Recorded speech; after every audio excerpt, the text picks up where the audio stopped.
yeah. Anyways, hello everybody, welcome back. My name is Stefan, and today we're going to continue our series on the Driven Assimilator. Today, I'll be covering why the Driven Assimilator is among the most powerful Empire types within the whole game, and hopefully, this time I'll be able to do it without any dropped frames and problems with the stream.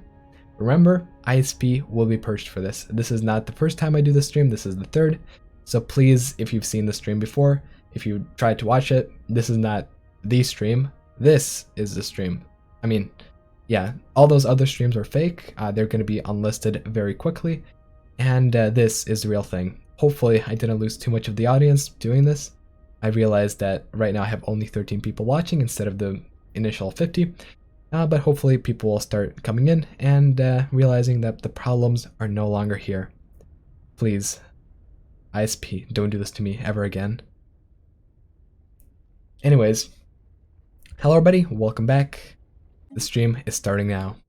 So we will continue on with the Driven Assimilator, 404 Organic Found, and we are facing off a double war, a two-front war, and this is bound to be exciting. We're going to be here, squashed between two relatively powerful empires that have been at war with each other, but have now focused all their attention on us. And biggest problem really is the fact that they are pretty much of equivalent strength. In fact, both of them at this point in the game are slightly superior even. And so problems are going to arise from this war. Granted, we are prepared to a degree. We have two defensive stations, well, three really, that are focused on defending any sort of attacks from the enemy. I hope to be able to actually defend. We have powerful 10k stations over here, and all across our borders, really. And if this is enough, I will be gratified that we have prepared sufficiently, but otherwise I will have to build up this armada and deploy it strategically. That way, I'll be able to, you know, defend from two fronts, and since the distance between the two different choke points is not that significant, I'll be able to jump back and forth and reinforce whatever direction is more perilous. Now, this is going to be on 2.3.2. For whatever reason, all my saves broke, and now some of the names in the game are kind of wonky. So for example, we have planetary_production in all caps, and planetary_deficit, as well as call_default_machine. This is, you know, a bit thematic, considering our empire is a machine empire. However, you know, I would rather the game not be broken. So this is going to impose some issues, but you know, bear with me, bear with the game. The game is being a little buggy, and so is the stream. So was the stream, hopefully it's going well. So far I see no dropped frames. And for whoever's watching this after it's already done, I apologize for this whole shebang, because, you know, I bet that's not too pleasant to watch. But anyways, let's forget all about that. The stream is working fine. We're able to continue our game. And let's focus on that. Let's focus on winning a two-front war against two equivalent opponents, shall we?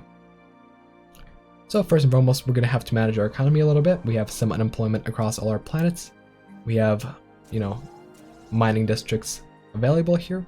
And indeed, we're going to spend a lot of resources in attempting to more or less modernize our economy. We don't have really enough alloy production to make this war go successful, and so we're going to have to increase our mineral and alloy production in order to, you know, be able to beat off two enemies at the same time.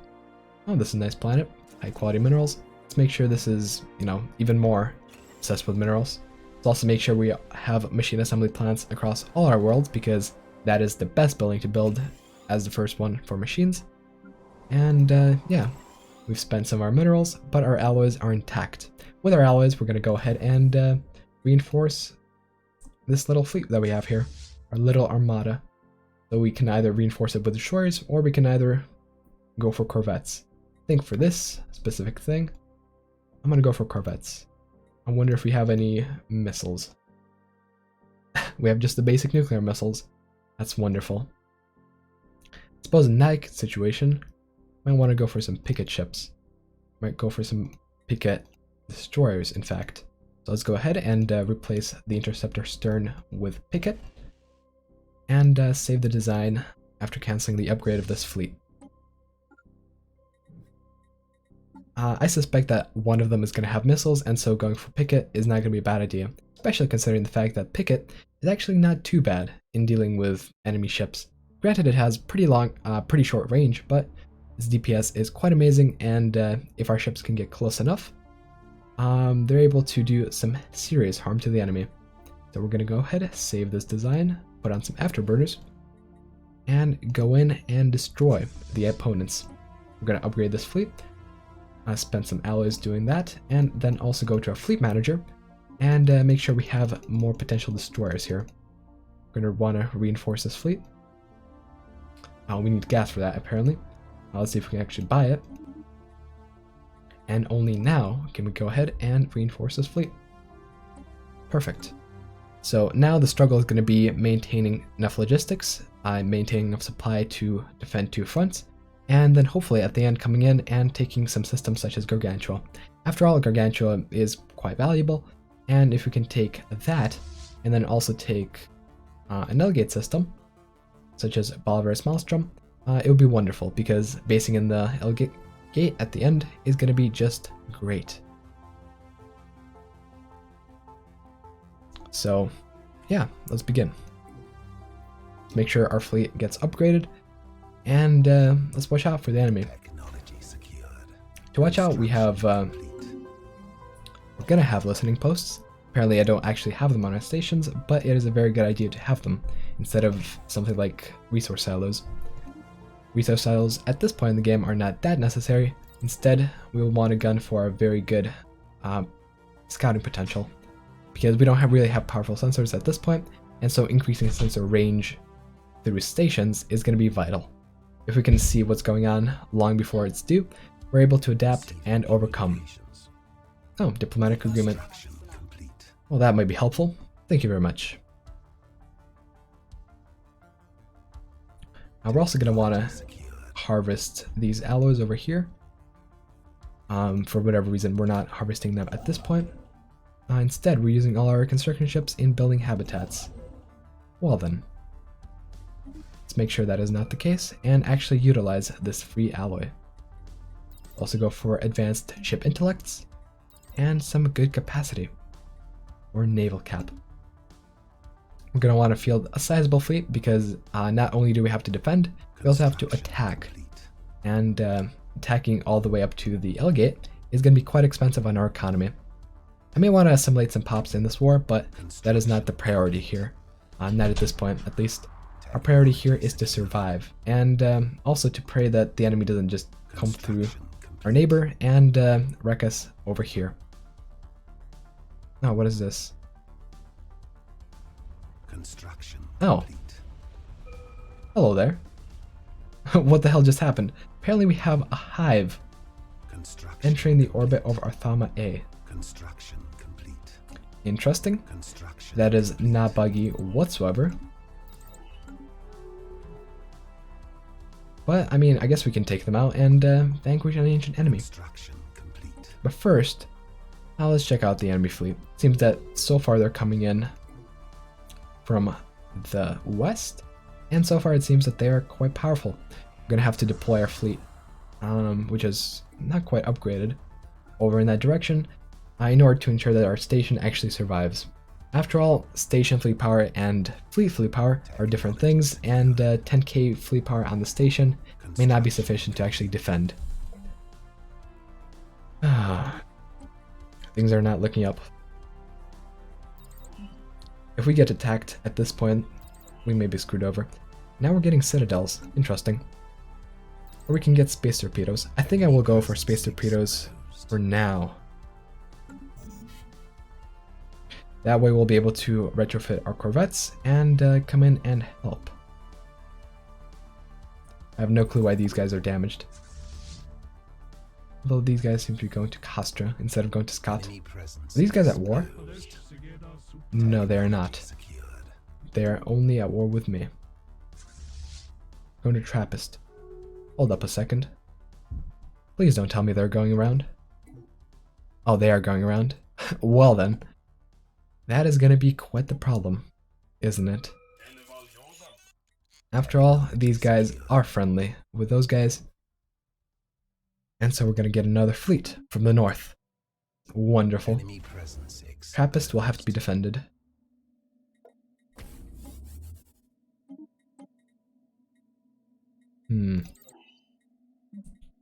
This is very bad news. Very bad news indeed. Let's activate some edicts and hope for the best, I suppose. 8k fleet.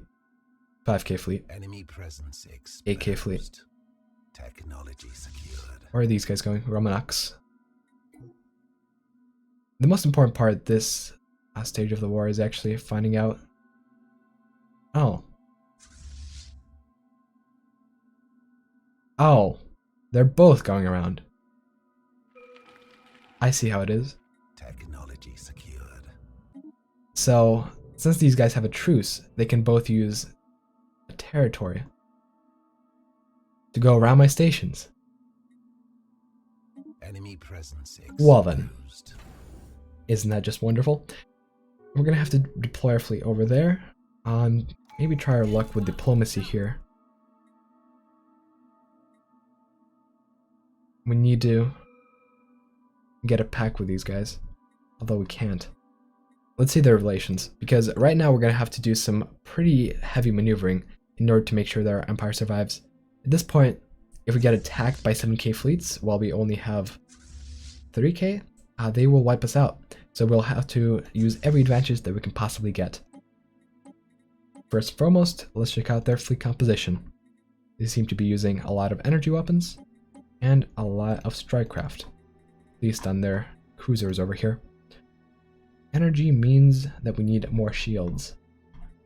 On their corvettes, they seem to be using yet more. Alright, that's easy enough. And that was just one of our opponents. That was the purple guys. Now let's check out the non-purple guys. But the non-purple guys actually went out of range. Interesting. So that means that we're only going to have intel on these guys, meaning that we can only optimize our fleet against these guys. Interesting? Interesting. I wonder, can we take this station? 2.5k. That would be a significant loss if we did. Interesting? Interesting. We could build some normal defensive platforms over my stations, but our economy is not quite suitable for that. Plus, going for a main station that is more powerful is a better idea than building up defensive platforms. After all, if the station is weak enough, the enemy will just target the station instead of the defensive platforms, and the defensive platforms will just fall when the station does. That means that over defensive stationing some installation is not a good idea because, you know, it's not going to work. The enemy will simply take out the central target and all the defensive platforms will be for nothing. So far, what I do see is... Oh, actually, you know what I do see? I see that we miss our opportunity here. I could have cancelled the orders for the habitats, however I did not. And so we lost 5k alloys right there. Alright, so now we have a chance to just let go of this territory and defend the Bish, or we have a chance of trying to defend Trappist. Either way, this is going to be a very costly war. What to do? What to do? Well, what we can do... Oh, jump drives. Oh, that's wonderful. We can out-tech these opponents. Armored torpedoes. Potentially, I can go ahead and just spam corvettes. Could go for that. Jump drives, maybe? Jump drives would help. Let's go for jump drives and torpedoes, and try to get a corvette swarm going. That will also need to more finely optimize our economy, and by finally optimizing my economy, I mean just spamming alloy foundries everywhere. After all, we do need a lot of alloys, and if I need to, I will start replacing buildings with alloy foundries. That is because otherwise, we will simply not survive this conflict.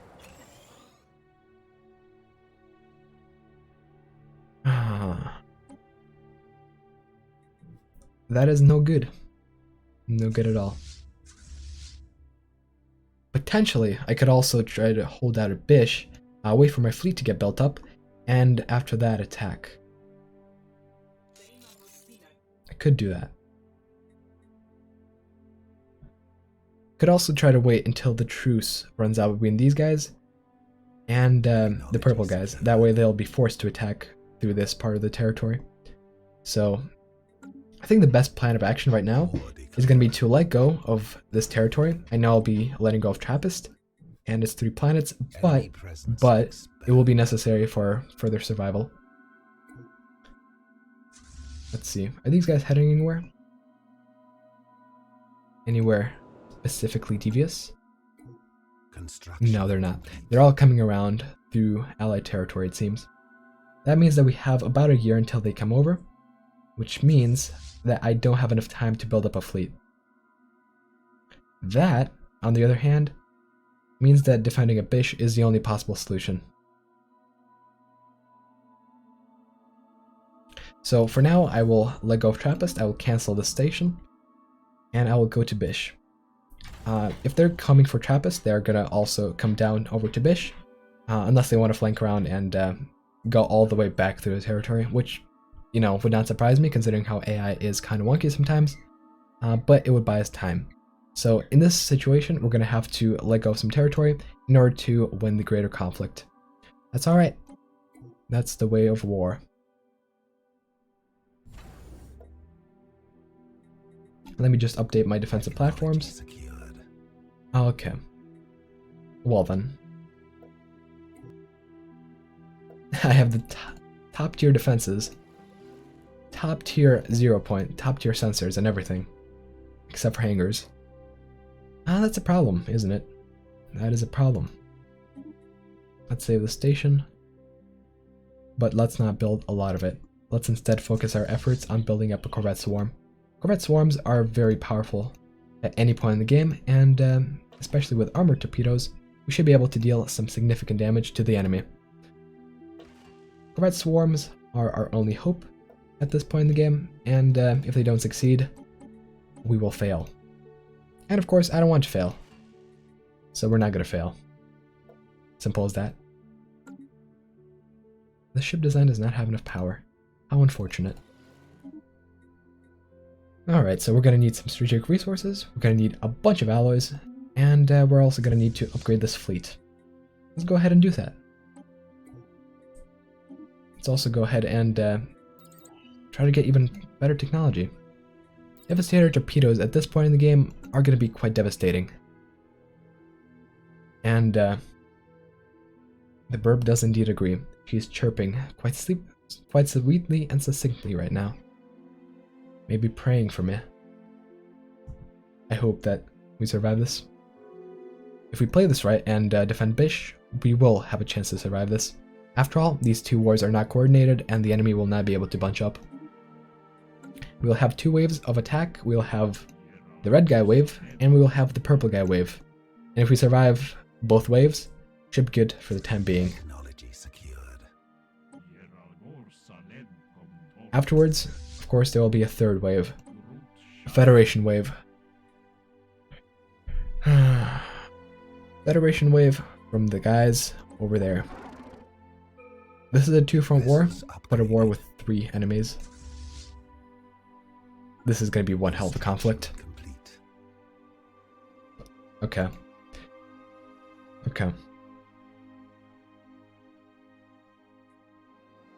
Alright, let's see how the stream is going so far. 84 people, and we seem to have not dropped any frames. Wonderful. I guess only the first iteration of the stream was cursed.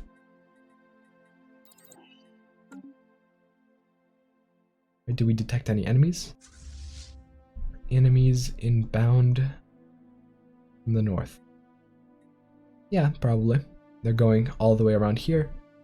And if there are no Xenos over here to defend, they're gonna just break through and attack Trappist. It's no good. Enemy presence exposed. Enemy presence exposed. Okay, they're coming. They're coming for Trappist. 5.2k. That's gonna be the first wave.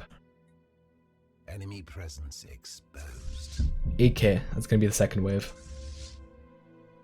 and there are going to be more waves to come. Seems that this area is now completely secure, and so these guys are going to be able to safely push through. Total War is one hell of a drug. Let's see. Enemy presence exposed. Let's go for Advanced Strikecraft. Although Strikecraft will probably not help us out significantly. Override hull points, on the other hand, will. We're going to want to also go for Technology secured. gamma lasers, I suppose. Actually, let's go for something very cheap. So just chemical plants, that we can potentially unlock something good out of our physics tree. We have also a decent chunk of alloys stockpiled up, and we're able to now create our Devastator torpedo ships. These ones will be very powerful and should hopefully reverse the tide of the war. We should also get a bigger shipyard. That is becoming more and more of a problem because we're going to be outputting a whole bunch of corvettes. Let's see, do we have any other shipyards? Seems that we do. Let's output some corvettes from there. Trappist will be lost. Yes, indeed. It's not looking good. Especially if these guys follow the same exact path, because that way, these guys are going to come in, destroy the station, slow down a little bit, and wait for these guys to catch up. If that happens, we're going to have 13k bearing down on us, and 13k would not be good whatsoever. Ilya system. Where's Ilya? Il-Ya. Oh, interesting. So they're going to Ilya. I don't know why they're going to Ilya, but they are going to Ilya.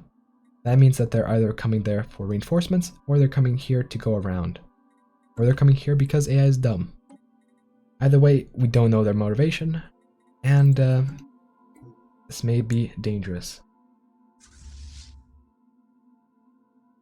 May be very dangerous. These guys are going to be just chilling in Romanox, it seems.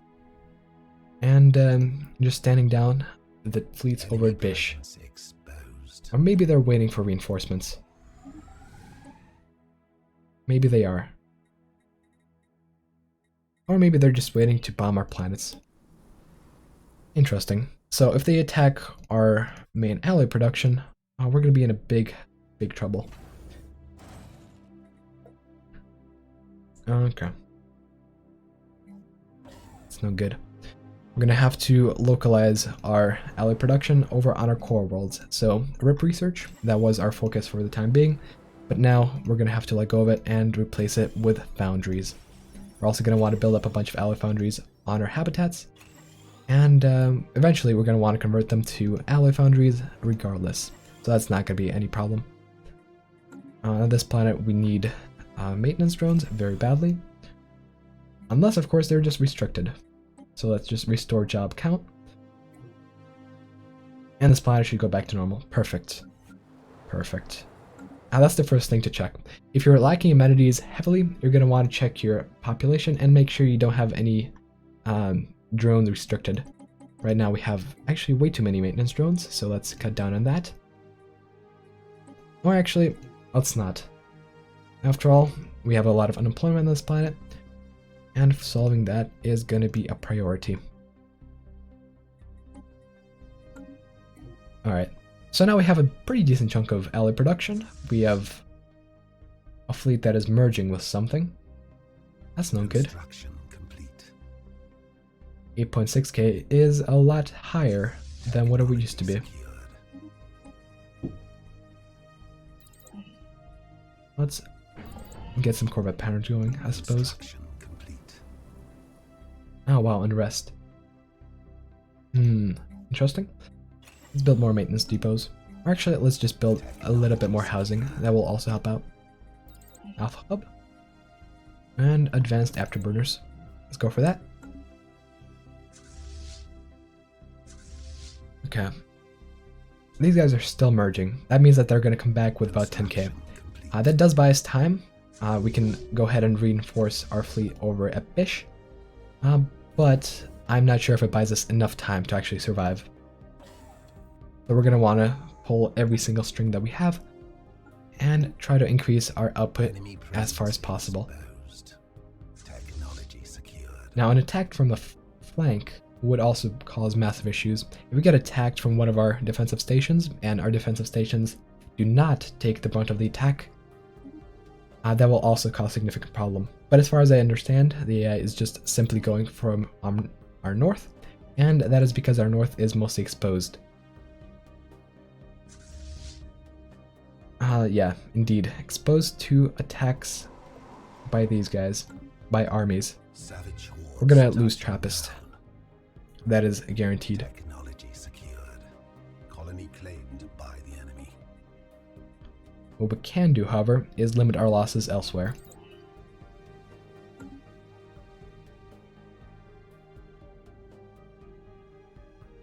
Oh yeah, and by the way, if I did not mention this previously, this stream is also going on Twitch, and so if anyone's watching here on YouTube and wants to go on Twitch to watch from a, arguably better platform, in your opinion, you can go ahead and do so. I am expanding my Twitch presence just in case I get purged by YouTube.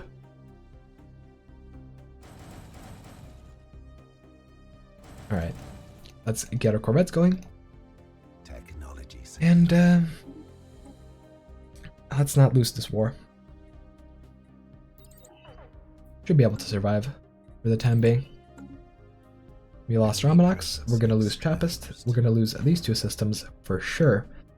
But if we can take them back at the end of it, it's not going to really matter. All that matters is the end result. How we get there has no meaning.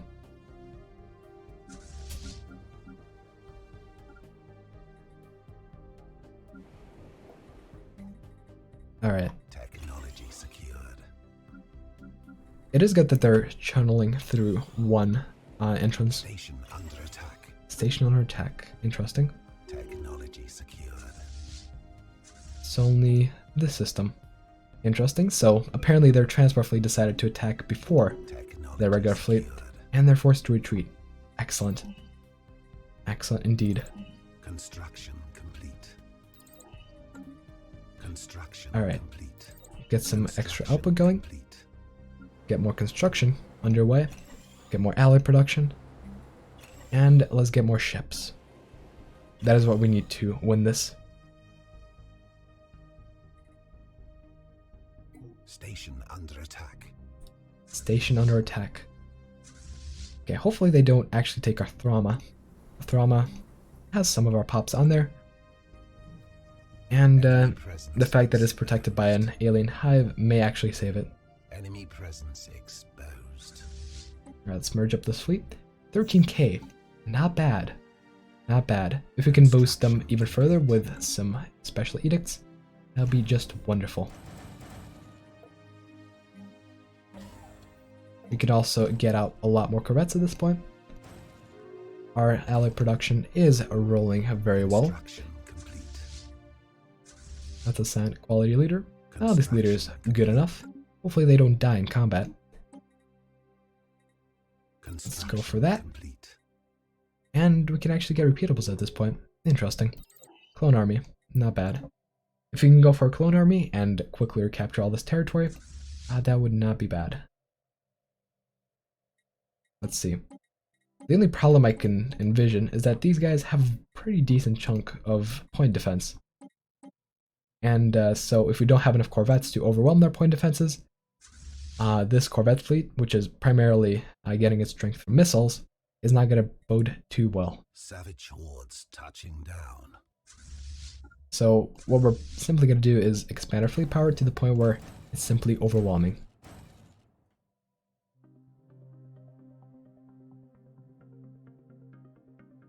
Technology secured. Construction complete.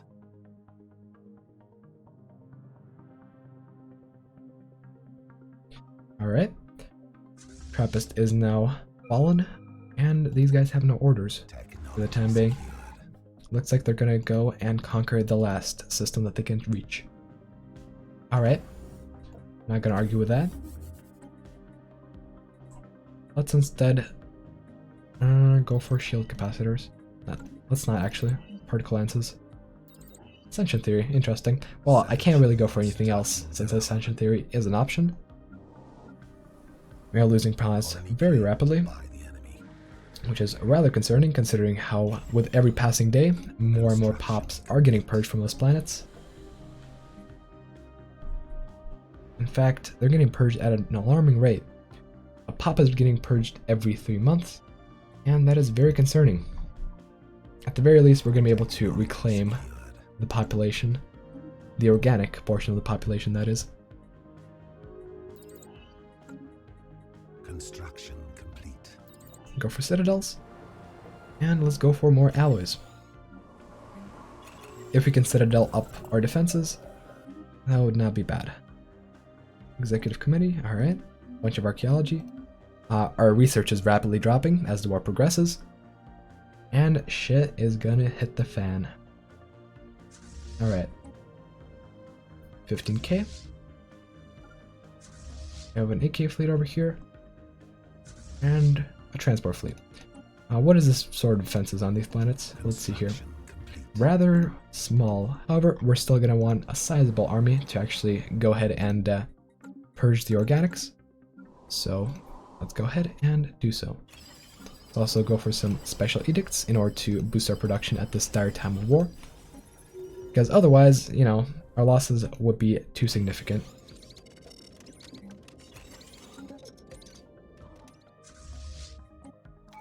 Alright.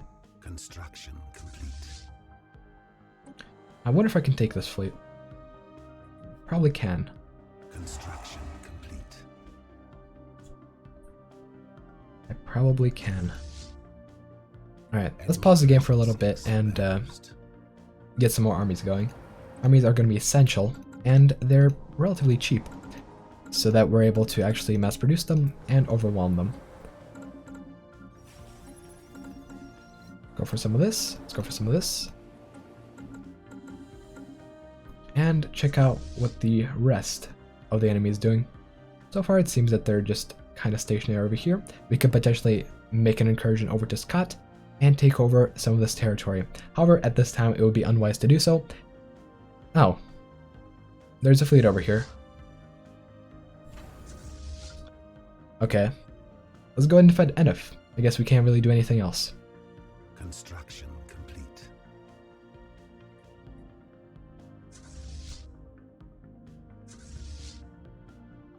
These guys are still moving to the Enif system. They're going to be jumping in. And they're going to be attacking. Alright. Technology secured. I will pause the game just before this battle to choose another technology and watch this unfold. So we're going to position our main fleet behind the main station.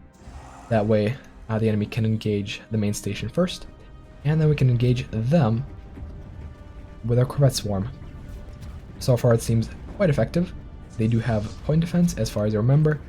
However, that point defense is clearly not sufficient.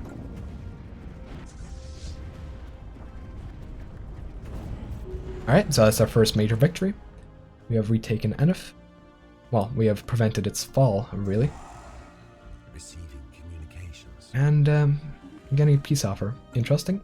We're not going to take that peace offer. Instead, we're going to go ahead and demolish this fleet. Actually, how about I do this? I'll try to capture some of this territory, try to bait these guys into coming around, and then retake Trappist. If I do that, that will mean a lot of territory gained. If not, you know, you can get this part of the territory. That's alright. Tooltips seem to be completely broken at this point in the game. That is quite unfortunate because on that little event, I was not able to actually see what was going on. Attacking enemy assets.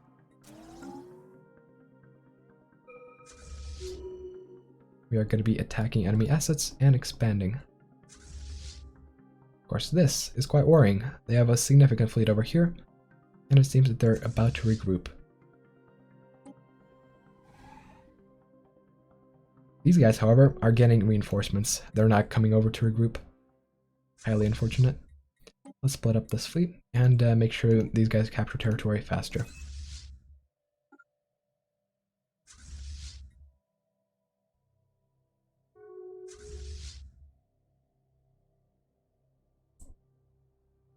if we can bait these guys, that would be wonderful.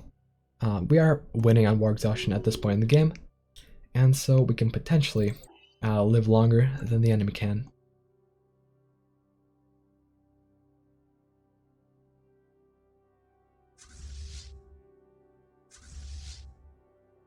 So let's take some of these systems. After all, we do get the perks of being total war civilization. And let's make full use of it.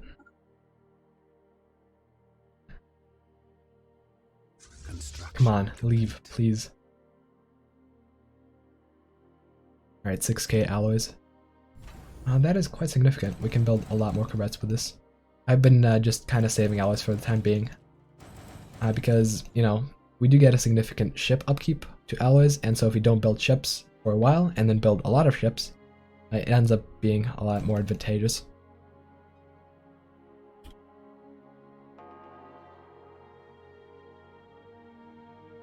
Let's go back to fastest and decline this peace offer. What are they even thinking? Ooh, mega engineering. Wonderful. Let's go for traditions. Let's finish up this tree. And let's see what we can get. Nothing good, it seems, so far. Let's look at this a little bit later. Although, we could potentially get Imperial Prerogative. Or World Shaper. I do want Machine Worlds, however. That'll only come later on. Or, actually, no, that will. We have Machine World already. Interesting. Okay, it looks like we have baited some contingent of their fleet. Let's go ahead and retreat to Enif. We're not going to be able to take this fleet head on with this little chunk of fleet power. So we're going to want to retreat. Hopefully these guys try to leave. But if they don't, we're going to have to face them head on. Attacking enemy vessels. Oh no. That's not good. Did not manage to leave in time. So let's set the home base as that station and try to limit our losses by retreating as soon as possible. In fact, do you have a war doctrine at this point? Let's see. We don't. So that's going to be our next priority. Technology secured. These guys seem to have retreated. Perfect. Now we can regroup over at Edif, and if these guys ever decide to push on, that would be great. Construction complete. Phase Disruptor. War exhaustion. Alright. This is going well so far. War is truly hell. Okay, 10.8k. Nowhere enough to take down those guys. Although with a station, we potentially could go over to Bish. We have a fleet here. Let's not make them abandon.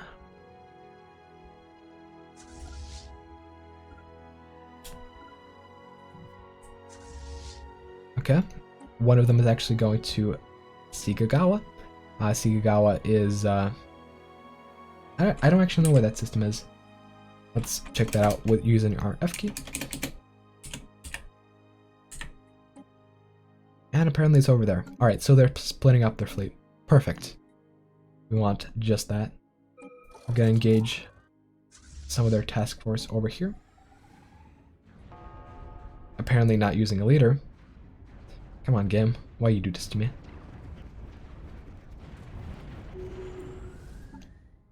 And we're gonna be able to engage that fleet as well. Or actually, should we? They're 9.9k, we are 20k, but the more important target is over at Trappist. Let's go over there first. Maybe bait them over to attack one of our stations.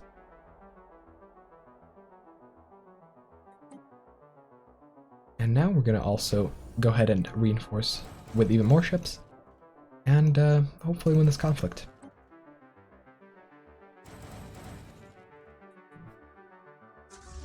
Alright, Okay, that's 2.7k right there. Perfect.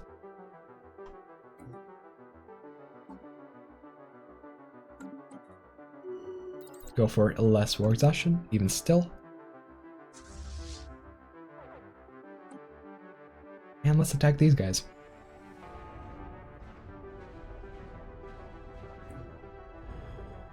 Actually, how about this? We can afford volatile explosives, so let's do so.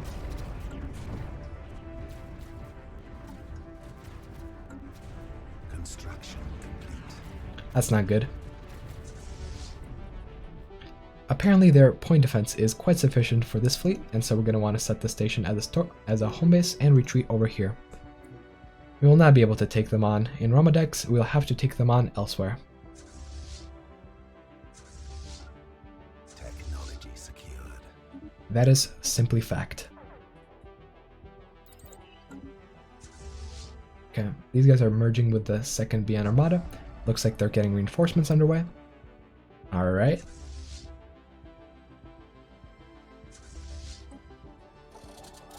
Let's reinforce ourselves.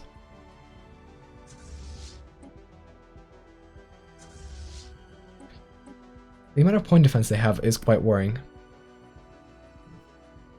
Quite worrying indeed.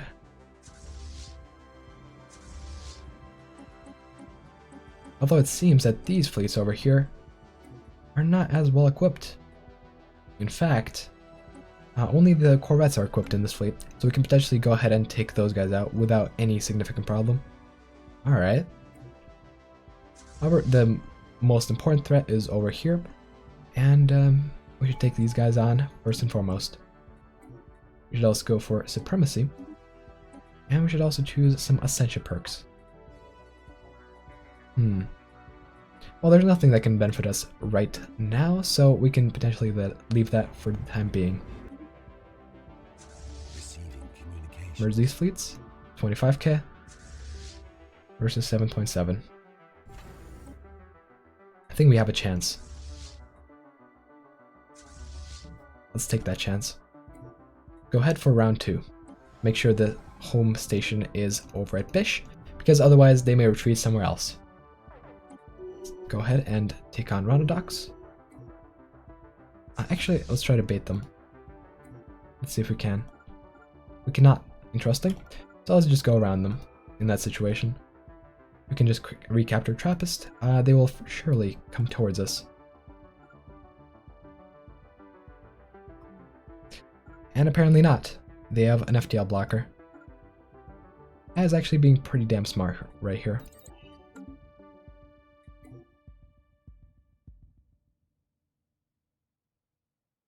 AI is being very smart right here.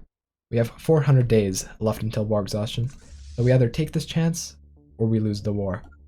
Let's take this chance. Let's see if we can boost our ships in any way whatsoever. Relics? Let's find military applications for our relics and go for something. Actually, make sure that we're getting the right sort of technology. Seems these guys have mostly shields, so let's go for extra shield damage.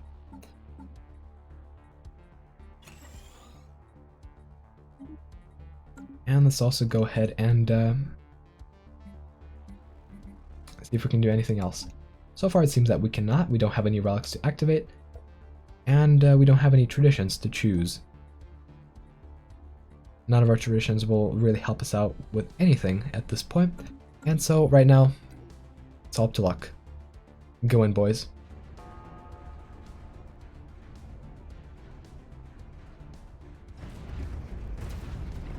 We must succeed.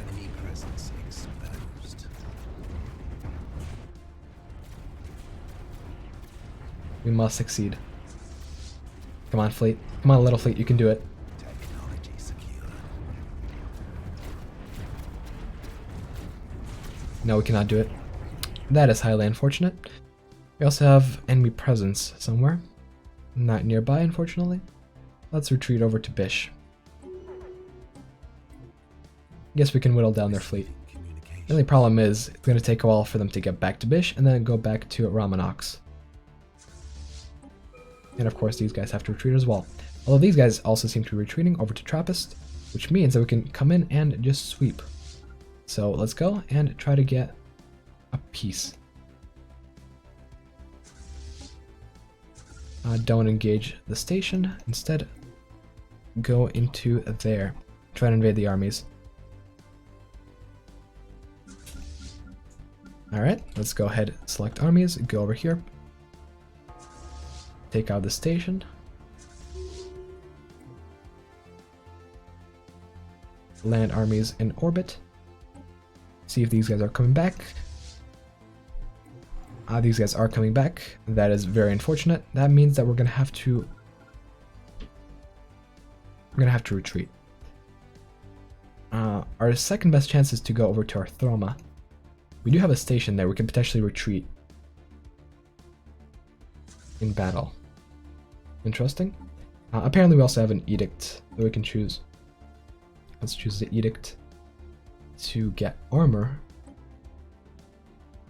And let's also get a capacity overload. Alright, perfect. Planetary invasion commenced. Planetary invasion commenced. Should be able to retake Romanox very quickly. Oh, actually we cannot go over to our Throma. No way.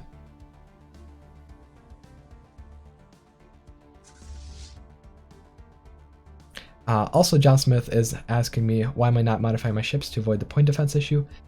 The thing is, modifying my ships would take too long, and I will not be able to produce enough ships. We have 40 ships and 2 destroyers, while they have, 27 ships, 22 destroyers, and 5 cruisers. My only hope is to overwhelm them with missiles. In fact, that is my hope for both of these empires. This fleet was created to counter both of the empires, and so the fact that we're getting used against the point defense is just very unfortunate. If this was not pure missile spam, my fleet power would be quite meager at this point.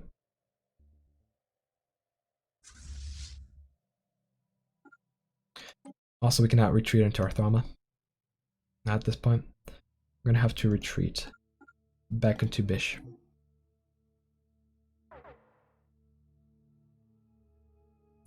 That is very unfortunate, but at least we're going to regain this planet. Ground invasion force has seized the planet. We could potentially even land these armies. You know what I can do? I can engage. Can engage. I will engage for now. We have to be able to retreat. I will lose some fleet power, but we don't have a lot of time. So we're going to want to set our retreat point over to our Throma. Hope that our range is not enough to trigger these hives, and retreat the fleet. Retreat both fleets, in fact. I don't think I can actually set a home base for transport fleets, which is quite unfortunate, but I think we have some armies here, right? No, we don't. I guess our army is just gonna have to sneak through. Alright, 3 days. Let's retreat over to our Throma.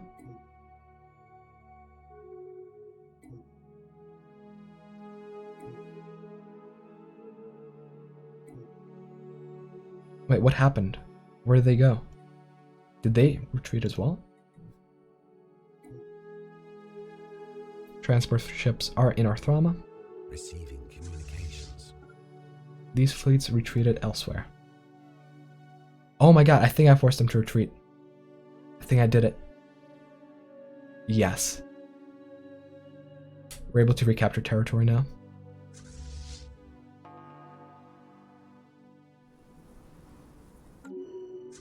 Yes, let's go. Let's recapture Trappist. That is the most important thing right now. Enemy presence exposed. Come on. We can do this. We can do this. We can also go ahead and take over the system. If we do that, we are going to have a single choke point against this enemy. Enemy And presence exposed. since their fleets are going to be kept over in the south, the north is not really going to be a problem. Okay, so let's retake Trappist. Split up this fleet. And attack the different little planets separately. Trappist Prime is gonna fall. Construction complete. We are on a timer here, however, because once this peace offer expires, force peace is gonna be possible, and these guys are gonna force peace me. So we're gonna have to do this as fast as possible. Come on. Come on. No, don't go there. We need this, and this will fall. Ground invasion Come on. force has seized Land the armies. planet.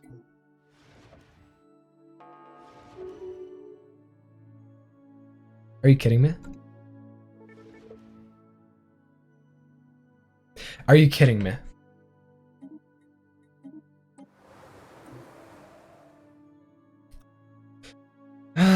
Okay, so that's one piece, I suppose. We have forced peace with this empire. They managed to force peace on us before we actually managed to capture the last planet in the Trappist system, and before we actually managed to capture Kal'Jajam. God damn it, game. Why you do this to me? I thought forced peace was something only players can exploit. God damn it. Alright, let's see. Well, at least these guys don't have a lot of point defense, it seems, so we can go ahead and sweep and take territory from them. I'm slightly agitated, but I suppose it's alright. I'll just bully someone else.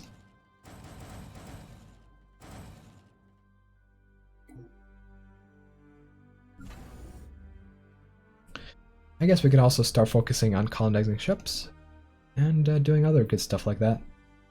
Seems that these guys lost border access to our northern neighbors and are too weak to actually attack us on our starbase. Alright, I'm fine with that.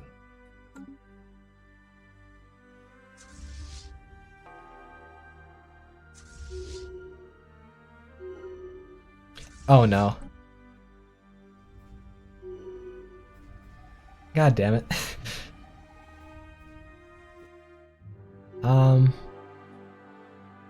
Okay, well I'm getting traits.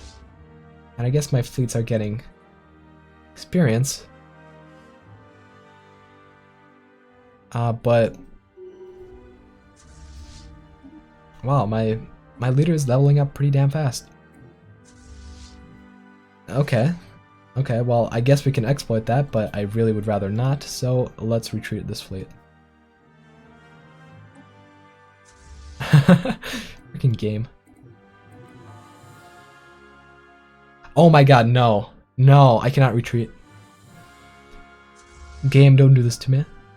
I cannot retreat because the battle keeps refreshing.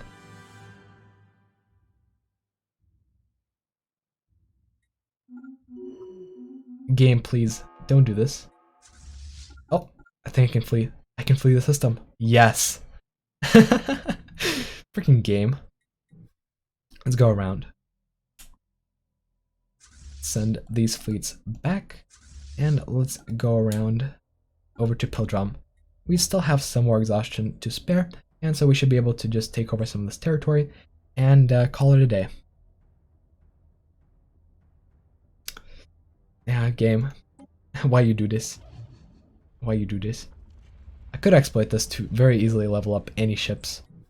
In fact, I think that these ships are already nearly veteran. Some of these ships were at like 800 experience. So I could potentially just keep doing that if I were to exploit the game, but I will not. At least not willingly.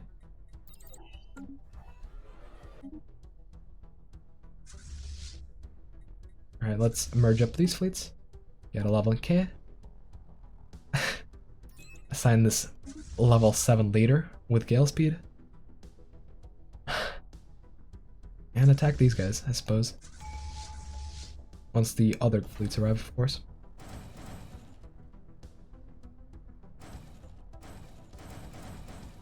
Let's also queue up a couple of colony ships.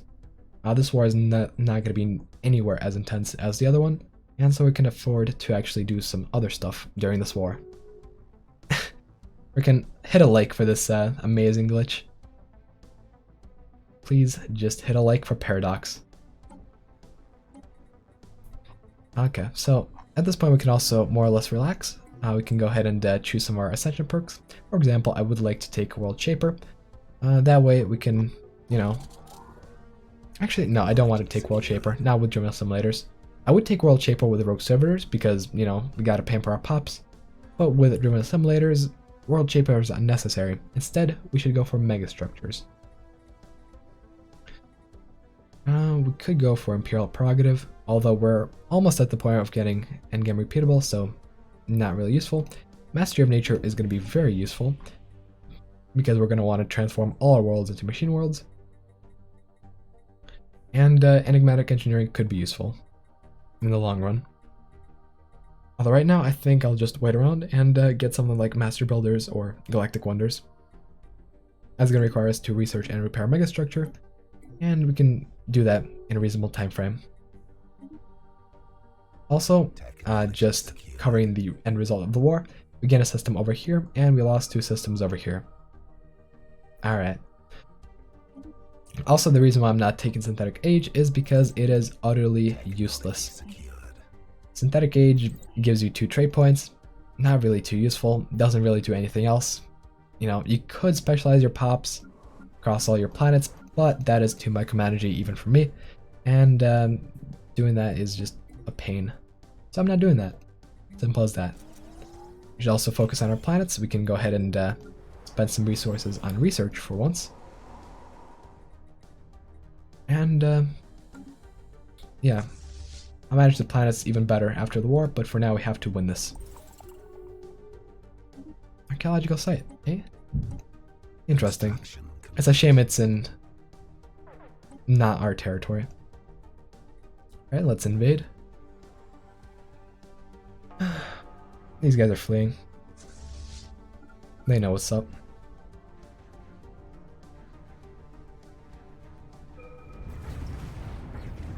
Ah, poor fleets.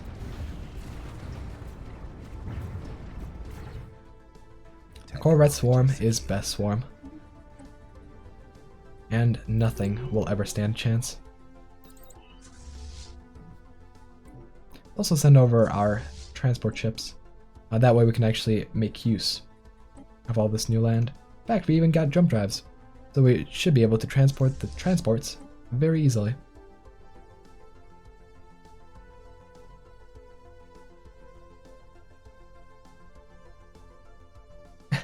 Chance Thompson realized it. The true reason that bots are OP is that you can just put researchers and metallurgists on building slots and just spam mining districts to balance out the minerals. Yes, that is exactly why machines are OP. Let's go ahead and take over these guys. This should be a breeze.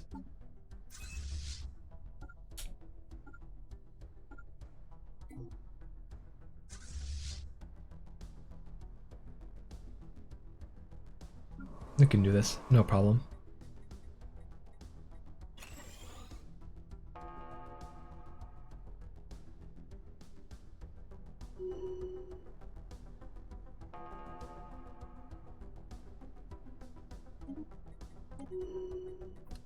Alright.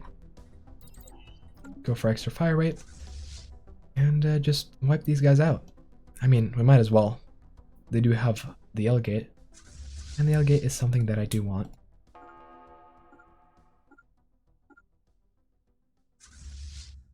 Construction complete. Let's also set these transports to aggressive. That way they will actually go ahead and invade the planet on their own. Setting your fleets to aggressive is very nice because you don't have to micromanage all of them. Could get them into some weird circumstances, but overall, I feel like it's worth it so that you don't have to micro. The less you have to micro, the more you have time to do everything else.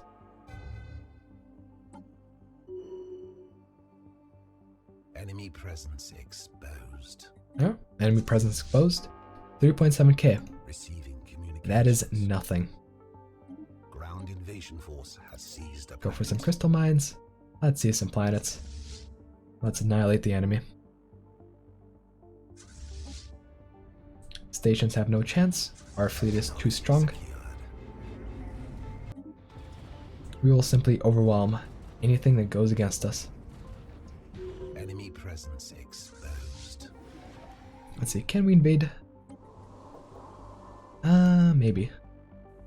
With luck, we can. Go ahead and land some armies. Otherwise, I'll just, you know, jump drive my ships over there and be on my merry way. Oh, they actually have a decent chunk of fleet power over there. Let's retreat and let's reinforce.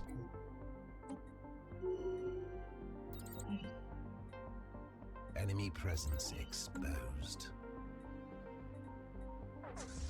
Please don't get caught. Alright, thank you. Do I have to retreat further? We might. Go ahead, retreat over by the hyperlane. Let's hope these guys manage to make it down there in time. And we'll be able to be just fine. Invasion force has seized a planet. Ground invasion force has seized the planet. Enemy presence exposed. Come on. Don't make me retreat. I think I'll be fine. Technology secured. Oh, machine modification points. Focused arc emitter. Perfect. Let's merge up these two fleets. And let's attack. Receiving communications. Let's actually put a leader first. And let's attack these tiny, irrelevant fleets. Construction complete. Enemy Oh. presence exposed. Seems like they're not going down without a fight. Presence exposed. In fact, it does seem that they have plenty of point defense. Unfortunate, but, you know, enough Corvettes can simply overwhelm anything. Enemy presence exposed. Oh, now that is worrying. Over in Saya, we have quite a bit of fleet power. And if this fleet power contains a lot of point defense, I will call off the attack. Fortunately, though, it seems that only the Corvettes have point defense, although there are a lot of them. 17, 33, 34. That is quite worrying. In fact, that is too worrying. So at this point, we're just gonna force peace. And hope they comply. Perfect. Now we have expanded over to our west, but we have lost some territory in our north. Now that means that once war comes around, we're gonna attack these guys and get payback. Get a lot of payback. We're also gonna now focus on colonizing our habitats and doing everything to deal with our economy. During the war, I did not have enough time to properly manage our economy, but now there is plenty. We have managed the war quite decently. We have quite enough alloys. We have survived through energy credit deficits, and we will be just fine in this little piece. We also have plenty of planets to claim over here, and yeah, we also have new planets to assimilate. We have Ultrax Point with 9 pops undergoing assimilation, and Scott with 13 pops undergoing assimilation. Perfect. We also had plenty of robots, which is just right for our cause. 6 pops, not bad. So right now, let's go ahead and use our alloy production to just spam colony ships. Boom, boom, boom, boom. Let's go even more. If this was a trade, this would not be a bad trade. Let's make our main defense over here. Saya is a wormhole system, and what's unfortunate is that the wormhole is actually over in the north. That means that they can potentially sneak by our defenses if we don't have FTL inhibitors, which we do, so it doesn't really matter. But it does not defend over from this direction, unlike Tharson, or Thom, or Throm, or whatever. so it's fine. Now let's go ahead and build up research labs, as well as nexus districts. We are lacking housing quite significantly, and getting a bit of nexuses is going to go a long way to helping us out. We have plenty of menial drones over on this planet. We have no jobs to give the drones, so that is a problem, isn't it? I'm gonna solve some more minerals, solve some more moats, solve some more food, and get more research labs. We're gonna need to employ as much of our population as possible. Otherwise, you know, we're playing it inefficiently, and we can't do that. Go ahead and build a little bit more alloy production on our habitats. We're going to want to centralize our habitats to be alloy foundries, and our other planets to be research planets. And we're going to want a couple exotic gas refineries, otherwise we're going to have to buy gas, which is quite inefficient. And, oh, interesting. Mega art installation. Suppose we can do that. Let's also upgrade this starport. And wait for minerals to come, I suppose. Sell some alloys, buy up some minerals. They're very cheap on the galactic market, very fortunately. And just upgrade some of our buildings.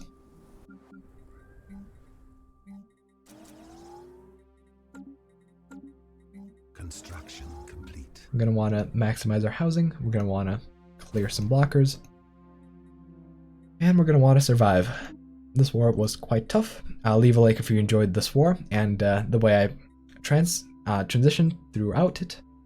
And yeah, this was quite the process. Doing it at fastest speed was quite a challenge, but I think we did well. What do you guys think? Complete. Construction complete. Technology secured. Let's build a couple more research labs, shall we?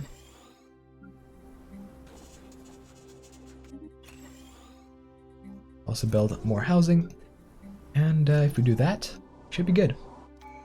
Gotta sell some more strategic resources, some more alloys, get more minerals, and probably downscale our alloy production, because at this point, you know, having 264 alloys per month is not strictly necessary. Instead, we can focus on other things, such as research. That way we'll be more powerful in the next war, and out-teching the enemy is always better than out-overwhelming the enemy, I suppose. What is good now is that there is no vulnerable north anymore. All we have is 2 choke points over here and over here, and we should be able to stand if the enemy decides to attack. Let's upgrade our stations, let's make NF a citadel, and let's station our fleet once we can over in these 2 systems. That way, once war comes, we should be able to quickly take over Trappist and take it back for ourselves. So if, you know, the enemy tries to go ahead and, you know, settle pops over to Trappist to make most use of it, we will have those pops, and we will seize them from them.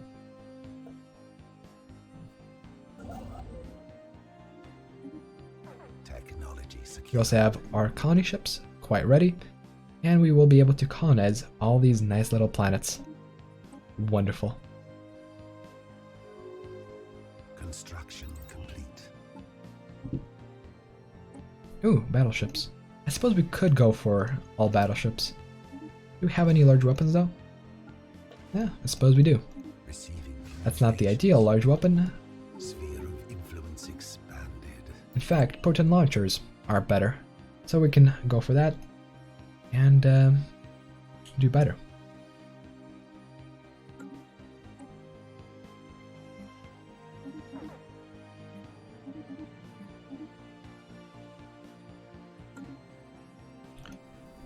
Alright. Construction complete. Also go for a little bit more food production.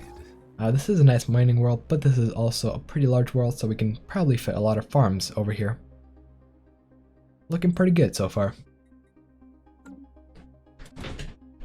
Now I can relax a little bit and talk to you guys, I suppose. So if you have any questions about this war or anything that has to do with Stellaris, I welcome you to ask those questions, because I am quite in the position to answer them.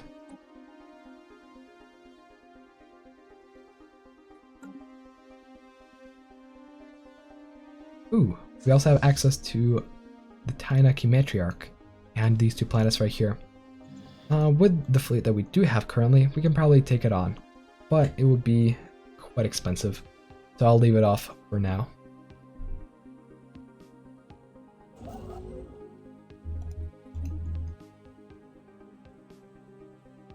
Go ahead and start colonizing these planets. Construction complete. Granted, these are organics,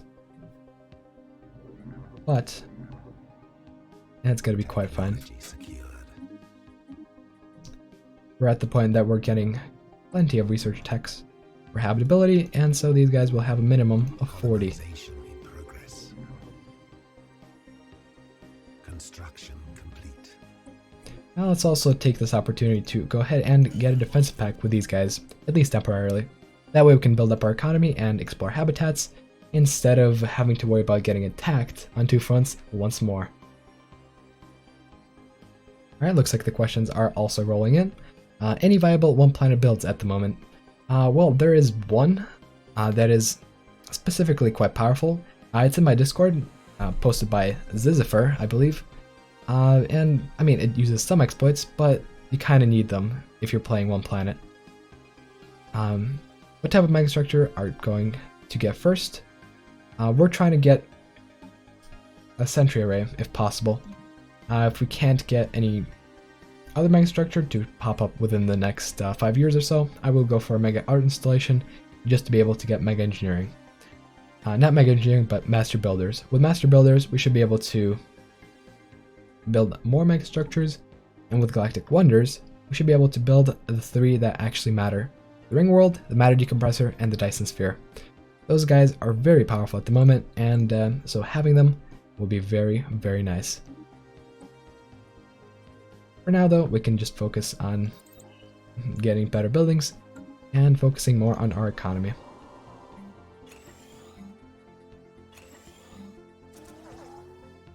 And also probably trying to get stability up and running. What weapons on our battleship are better and why? Well, what we're going to try to gun for are battleships that are going to look like this, except with a proton launcher. We're going to have proton shields, have neutronium armor, and a lot of large afterburners. You'll want to keep the ships at range, and with this sort of setup, they will be able to pommel the enemy and defeat them. Before, I've recommended putting out kinetic batteries in addition to proton launchers, but now I see that it's probably better to just put proton launchers. That way we can completely focus on researching energy repeatables instead of trying to research the artillery ones. Because with these forecast arc emitter, we can actually just research all energy modifications and we'll be just fine. By energy modifications, I mean energy leaking repeatables such as this.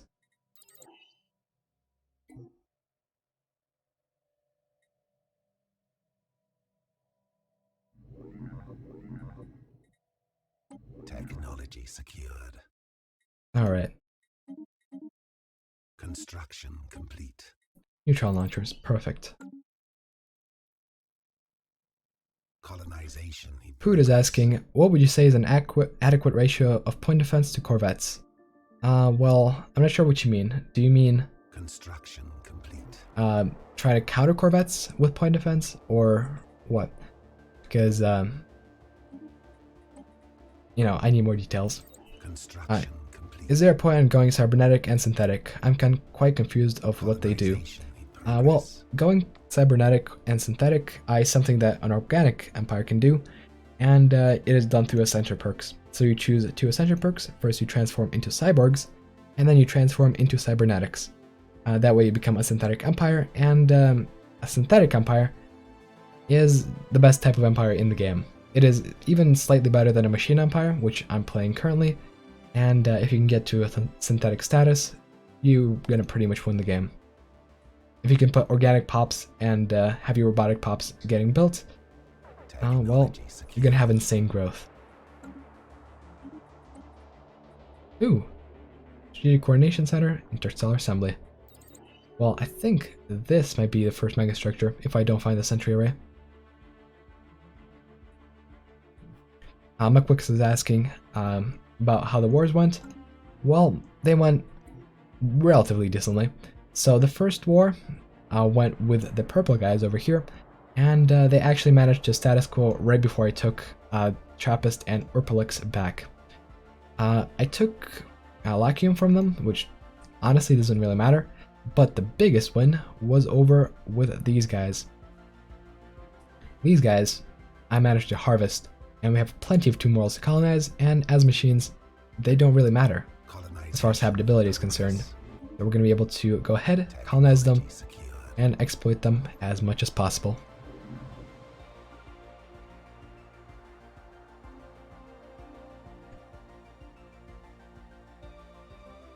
Put is asking, to counter, at what point where you can fight off double, triple fleet power with a point defense versus Corp spam, for example? Well, as you saw in this battle, that was taking place over in Romanox, when I was facing off a 7k fleet with a 22k fleet. No, just a third of the fleet power is sufficient, more than sufficient. You could probably do with 4 times less fleet power worth of point defense, counter a Corvette spam fleet.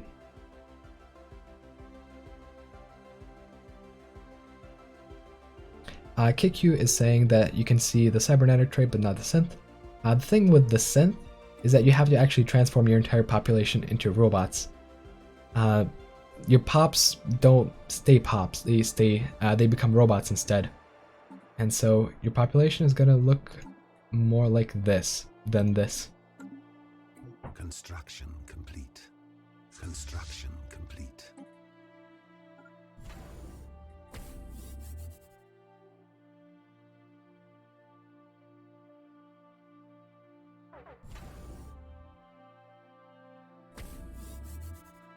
All right.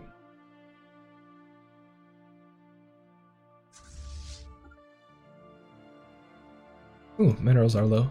Buy up some minerals. We are using quite a lot, and it seems that we're already running the edict. Now that means that our ally foundries can probably be replaced with research labs, which require just ever so slightly less minerals to upkeep rather.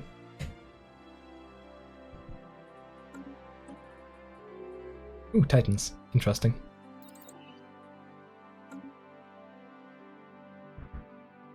Kick you? Yes.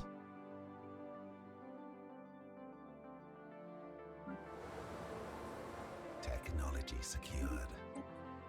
Ooh, Science Nexus. Interesting.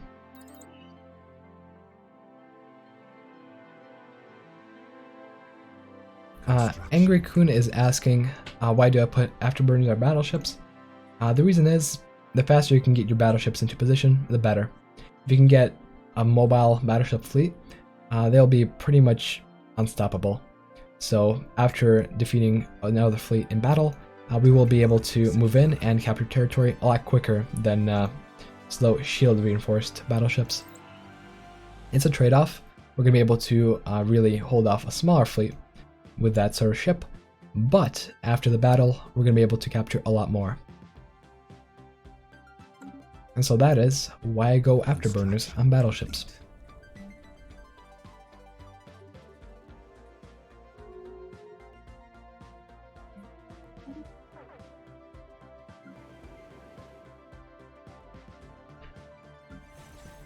Alright, let's also manage my habitats a little bit more. Prettier is asking me what I feel about Voidborn, considering the new habitats. Well, Voidborn is actually not that great. Voidborn only adds 2 extra districts to your habitats, and while that may sound good, really isn't that good. It really isn't anything special. You know, you can get 6 more jobs, I suppose, or something, but it's not really important. Habitats are more important for their building slots instead of their districts, and being able to just fill them up to the brim with high-tier alloy foundries is their main purpose.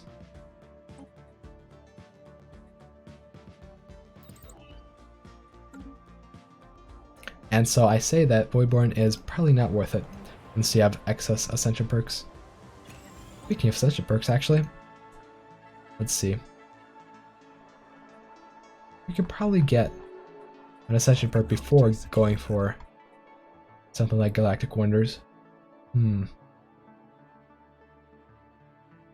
suppose I could save it, because after I get Galactic Wonders, I could very well get Master Builders and make sure our Mega Structures are built faster.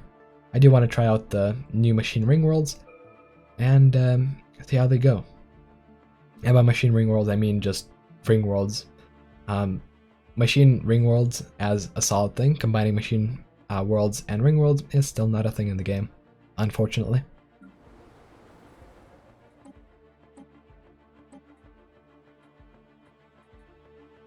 Construction complete.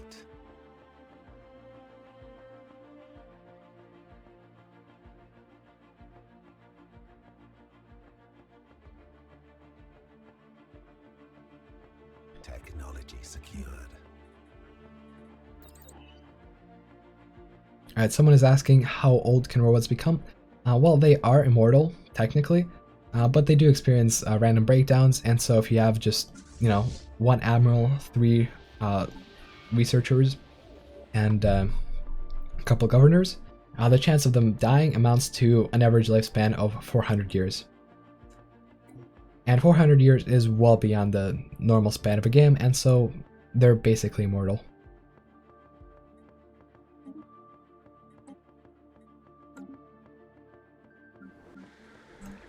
Now let's get more and more research.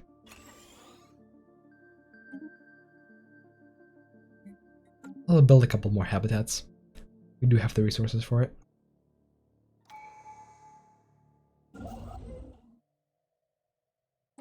Let's see here. Do we have any actually interesting planets to build over? Suppose we do. No, not really. We have moons. Moons don't matter. Build over this planet.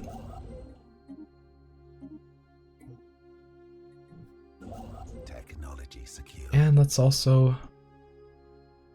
Ooh, I wish I could build over that mode deposit, but we cannot, unfortunately.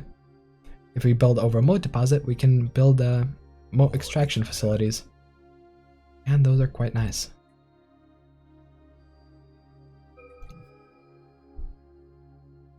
Alright, it seems that there are really no good spots in the core of our territory to build habitats. Indeed, it seems that a lot of the resources are on moons, and we cannot actually build habitats on moons. So, that is unfortunate.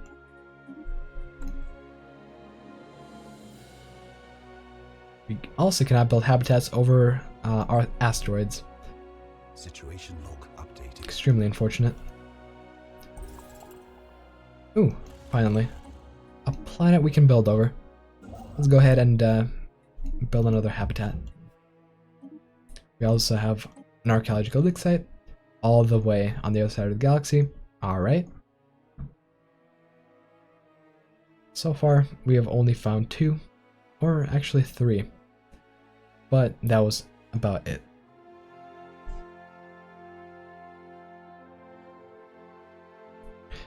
Alright. Technology secured.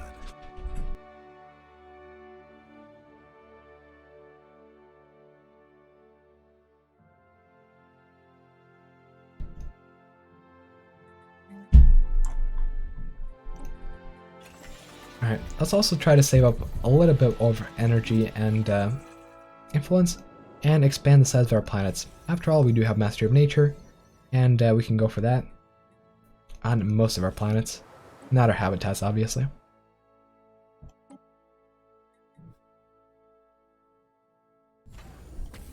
Let's also try to upgrade these defensive structures to citadels. That way they should be able to defend fleets all by themselves and provide an unprecedented level of security. We're also at the point where we can get admin cap repeatables. Actually, let's go for that. Admin cap repeatables are very nice, and we should be able to, reduce the penalties that we have at the point that we are at now.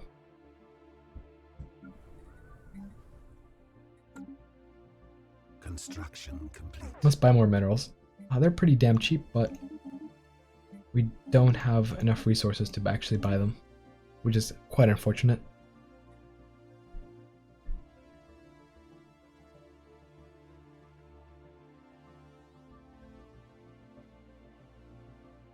Alright, let's see. We can remove this trade, and we can probably remove some of our alloy production. We don't need nearly this much alloy production at this point in the game. Technology secured. Let's build some mining facilities, and build some habitation facilities as well. War declared, fortunately not on us, and we get insights. Not bad.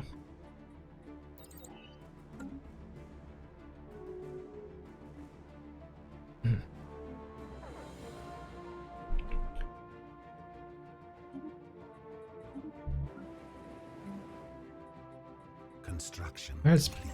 actually put some more special buildings down, such as energy grids. At this point we can probably start specializing some of our planets and make some of them more specific than others. For example, this one I would rather designate a generator world. That way we can produce more energy and pay our debts. Construction complete.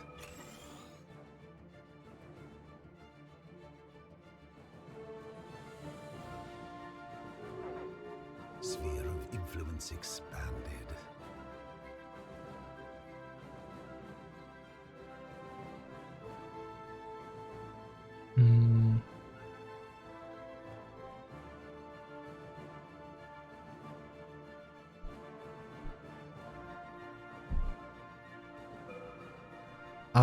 Coldifer, I see what you're trying to get at, but I don't think that's possible within the game. Game AI is too dumb for that.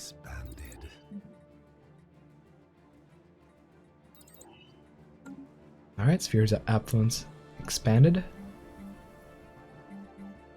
Let's go ahead and get more production, I suppose. Technology secured. We have plenty of planets to work with, and in fact, maybe even be too many planets. We're gonna need plenty of resources to actually supply them, and plenty of time to maintain. Prettier is asking me about specializing. It's not really beneficial to specialize in the early game. In the early game, you're gonna want to have all your planets as colonies, and afterwards just put whatever on your planets to make sure that your economy doesn't die. Afterwards, however, you can specialize your economy, and in the mid-game, it can be done no problem. It does take some time that I currently don't have, and a decent chunk of effort. Construction complete.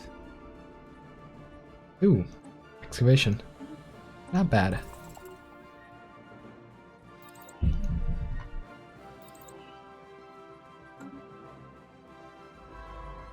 Go ahead and start doing it. If only we had a scientist. All our scientists have already died.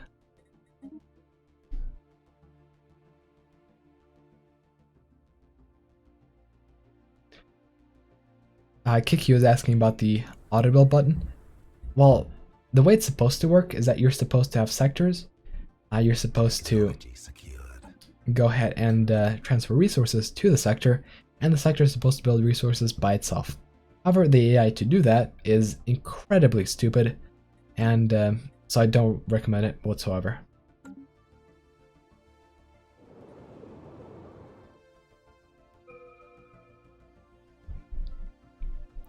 Sir Quanko is asking me about planet modifiers, the mod added.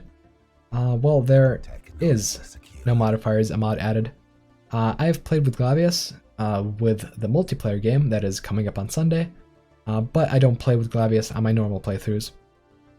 And so, unfortunately, there are no modifiers to look at.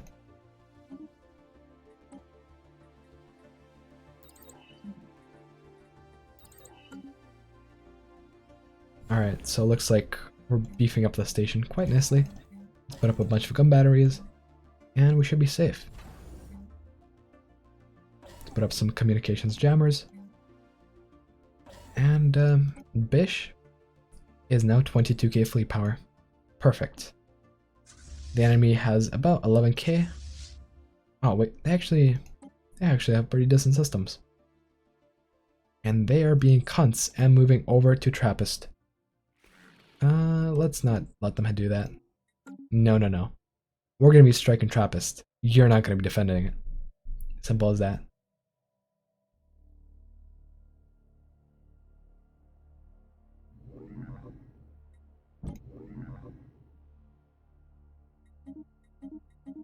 Alright. Do we have any other planets to colonize? Not really.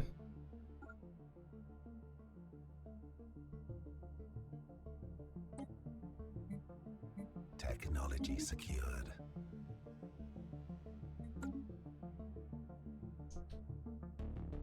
Alright. Someone is asking me how I'm making so much Unity. To be honest, I don't know. Maybe simulating some pops. Simulation does tend to provide a lot of resources. If not, we probably have plenty of coordinators. Oh yeah, we do. We have 10 on this planet, 6 on this planet, 8. Yeah, we have a lot of coordinators, and it is really helping us out in getting a lot of Unity. Coordinators produce 4 Unity each, and considering the amount that we do have, you know, that explains everything.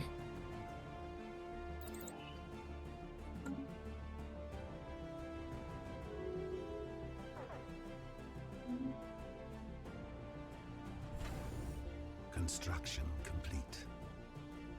Construction complete.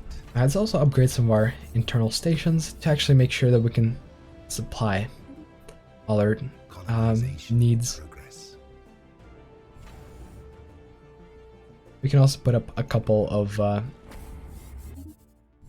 stations in order to just be anchorages. War declared.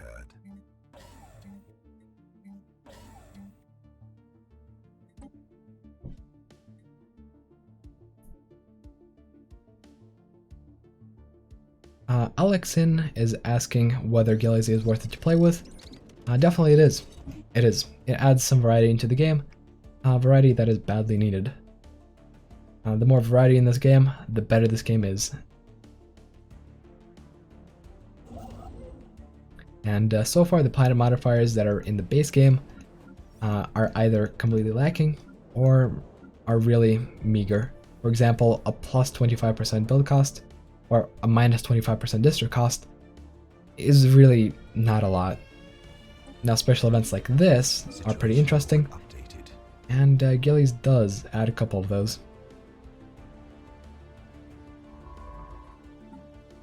Make sure we can actually disarm this nuclear bomb. Alright, so far it seems that we are number 2 in this galaxy, after the Dar Foundry, which we're allied with. Perfect. We're in a good spot.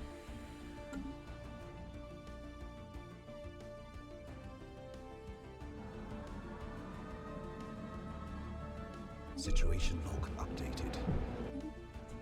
Also, soon enough, this truce will be over. We should probably beef up a fleet and try to take out these guys.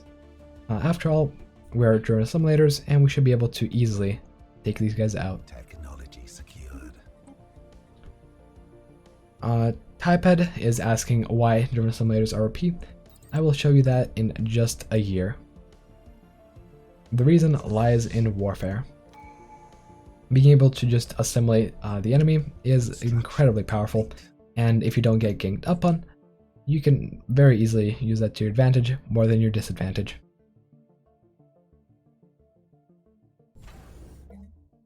So let's go ahead, spam some corvettes, and just overwhelm the enemy. Yes, more corvette spam. Clicking intensifies. We really should get more mineral production up and running. Go ahead and do so.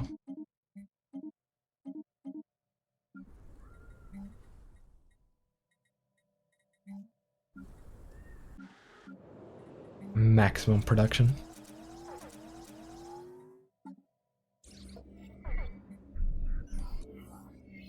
Oh, apparently I just got another nuclear bomb. Thank you for mentioning that. I was almost gonna let it explode.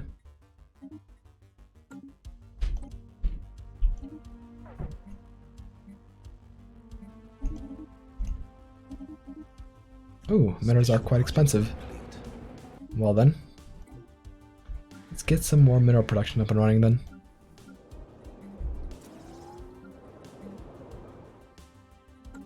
Unfortunately, to get mineral production, we need to use minerals. So, let's go ahead and get something like omniferous acquisition to combat our problem. Should be good on minerals after this. Another nuclear bomb. God damn it. What were these guys doing before I came?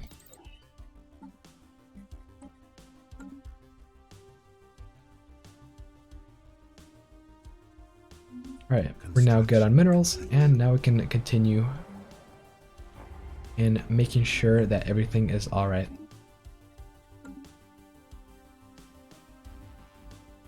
Special project complete. Special project complete. That's the third nuclear bomb, by the way.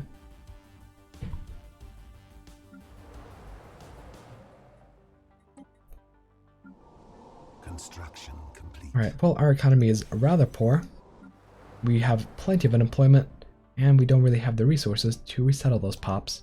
Let's create resources out of thin air. And go ahead and ensure max efficiency.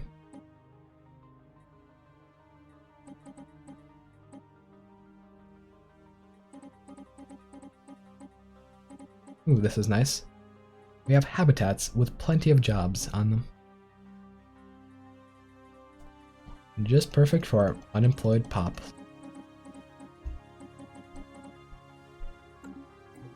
Perfect, now our mineral production should skyrocket. And we can also build a couple buildings on here. Not bad.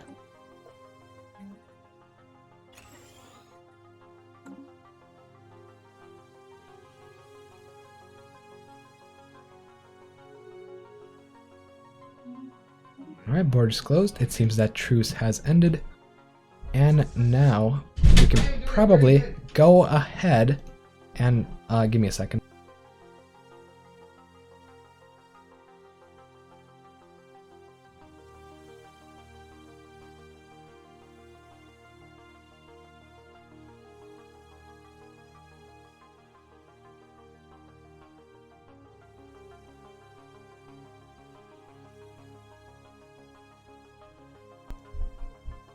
Alright. So, as I was saying, we can probably go ahead and overwhelm these guys. Construction complete. Let's see. Make sure that they don't have plenty of point defense. That they don't.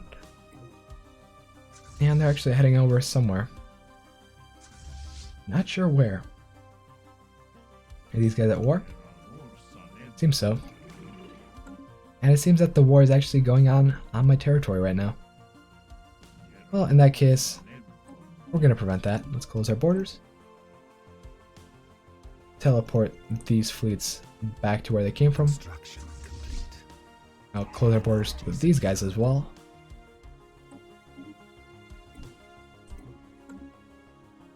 And just declare war on these guys. We're going to want all their territory. We're not going to want another empire to compete for that. Let's get this 48k fleet rolling and destroying the enemy. This is the best part of the assimilator, when we can just go to war and completely wipe out an empire. The best part is that we're going to get 301 pops, and they're going to be all ready to go within a couple of years.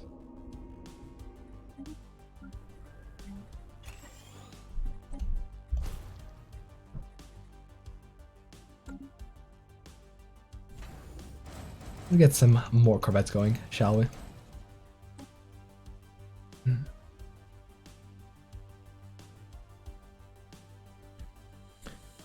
Coldifer is asking, what is best for a habitat? Full research districts or full housing and research centers?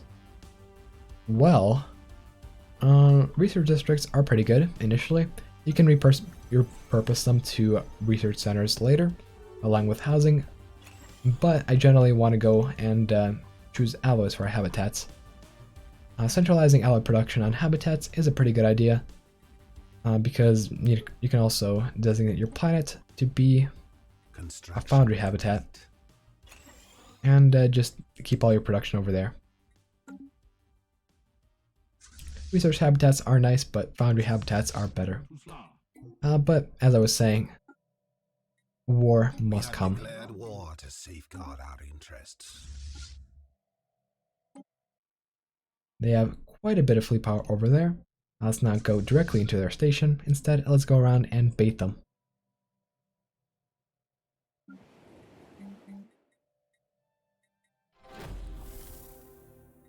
Construction Ooh, complete. Logical site. Habitat complete. Excellent. I'm gonna need a couple of these good old colony ships. And yeah, we're getting plenty of living space. Yikes, poor station. Construction complete. Oh, looks like these guys are not gonna attack. Well, that's unfortunate for them. We're simply gonna go ahead and wipe out their fleets anyways.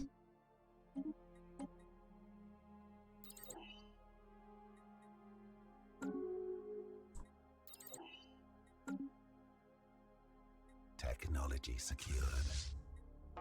Construction complete. Alright. Sentry array. Wonderful. I think I can start building that very soon.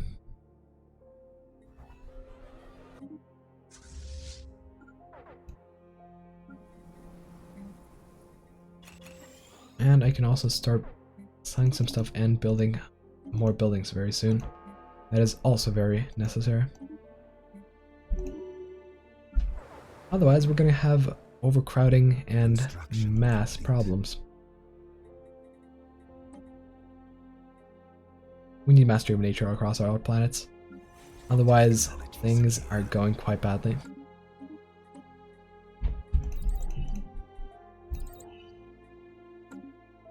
Ooh, they've encroached on our territory behind us. It's alright, we can take them on, no problem. Where are they going? Oh, these guys are just staying here. Perfect. We'll just wipe them out and then wipe out their station.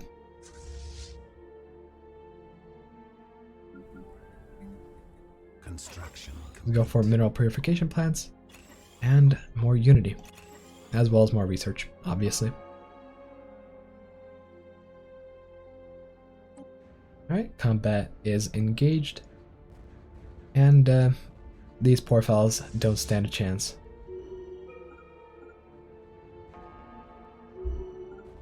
When all the missiles hit, they just disintegrate.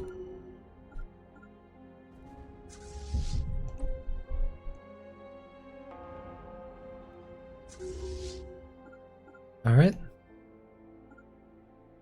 And let's start swooping.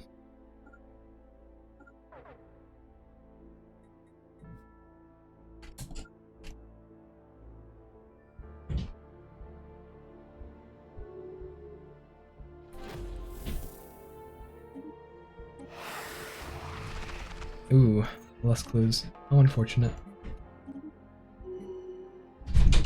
It also does seem that going to war actually increases the prices of alloys on the market, so it could potentially start wars and sell alloys.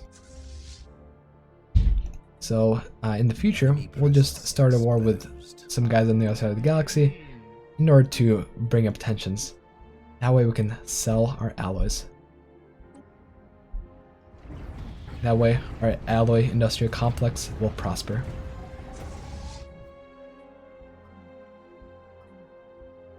Construction complete.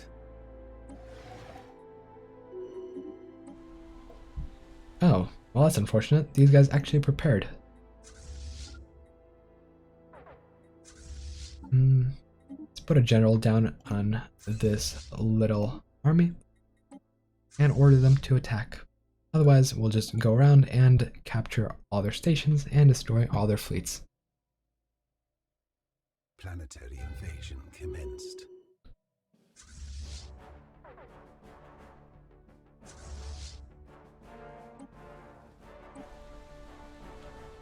Or actually, maybe I could have just stayed over here and captured territory that way. But it does seem that the enemy is coming to us through this direction, and so we can meet them halfway. Oh no, equipment malfunction. That's -5 clues in total. RIP.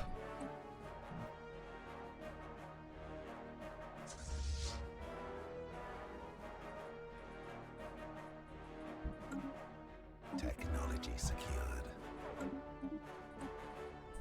We're getting plenty of LG insights, not bad. We're also almost caught up with our fleet, and we'll be able to take them on very easily. Come on. Yes, just jump on top of them with torpedoes. That's the way to do it. Ground invasion force has seized a planet. Unless they actually got point defense, which they don't. Yeah, this is gonna be a breeze. We've also managed to seize that planet, and actually did it with relatively minimal losses. Perfect.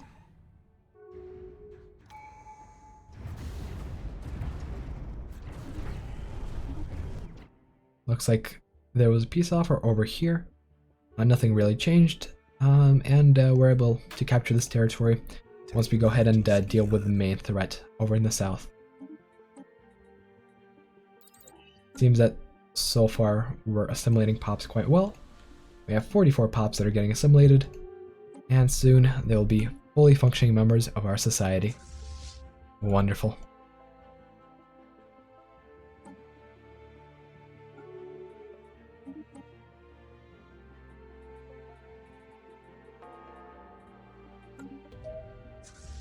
I'm also intentionally not reinforcing our fleet, because I'm just saving up some resources to build a megastructure.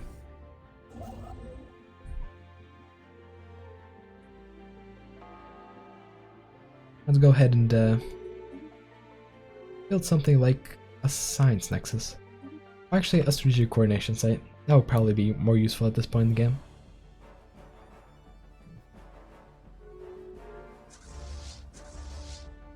Alright, let's go ahead and take out all their other planets and just assimilate all of them.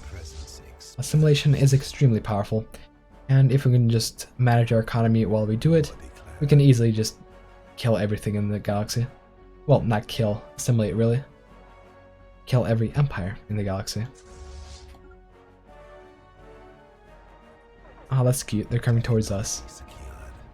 They think they have a chance.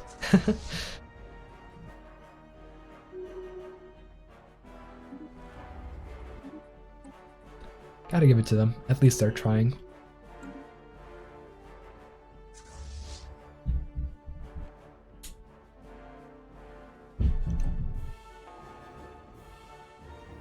Star Fortress versus Corvette Swarm. Who will win? No contest. Poor thing. Oh, they actually have a decent sized fleet. Let's see if they pose any threat. Probably not. Although we will not be in need of reinforcements after this. Oh, that's interesting. So these guys just won a war in which they gained border access to their allies. I may need some reinforcements actually. I may actually need to retreat. Seems that these guys have some point defense somewhere, and that is preventing us from actually being really helpful in this fight.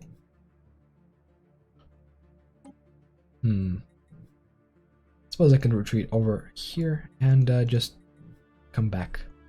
Oh, I know what's going on. We have a massive energy deficit. That explains it. Why do we have such a massive energy credit deficit? Did we run out of an edict or something? That we did. Alright. We're good. We should have been good in this battle, but yeah, I think we are going to be good. Let's see how this rolls.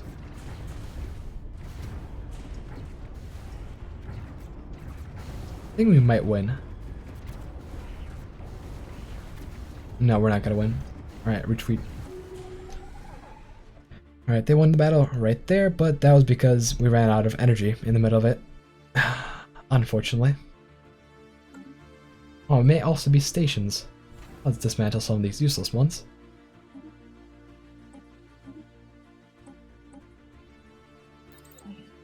Go for energy, let's go for admin cap. And we should be fine overall.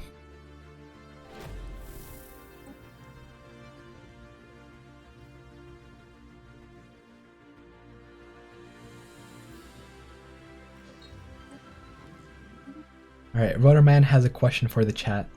I suppose I won't interfere.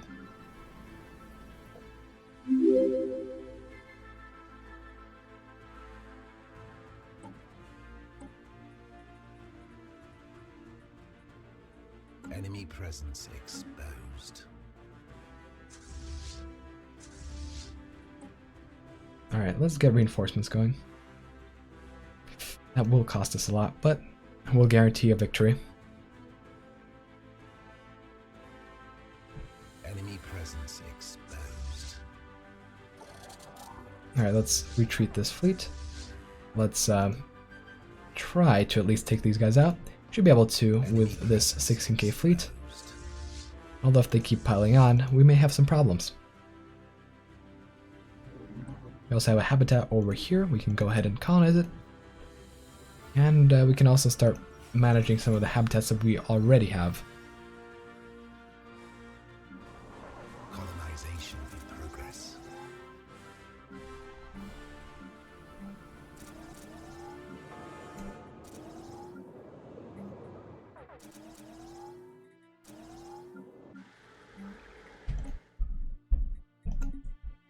Alright, we're running out of energy once again.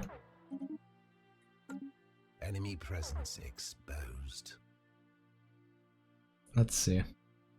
Should be able to win this easily. And with these reinforcements coming, it's not going to be a problem whatsoever. Technology secured. Construction complete.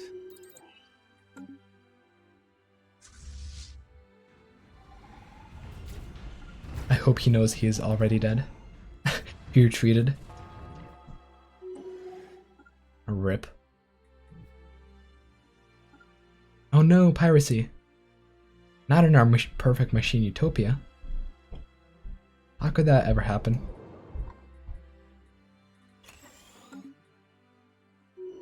Enemy presence exposed.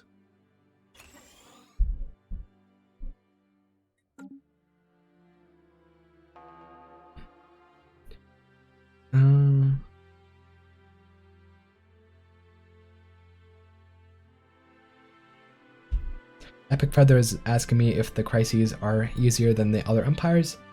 No, they're not. Once the crises come around, we're gonna struggle. Especially if they come in the middle of my territory, because in that situation, I won't be able to build up. And if I can't build up, I won't be able to win. Also, yikes. We're gonna feed the enemy corvettes one by one. Although even that was plenty enough. Well, let's jump over. Enemy presence exposed. And let's just annihilate everything.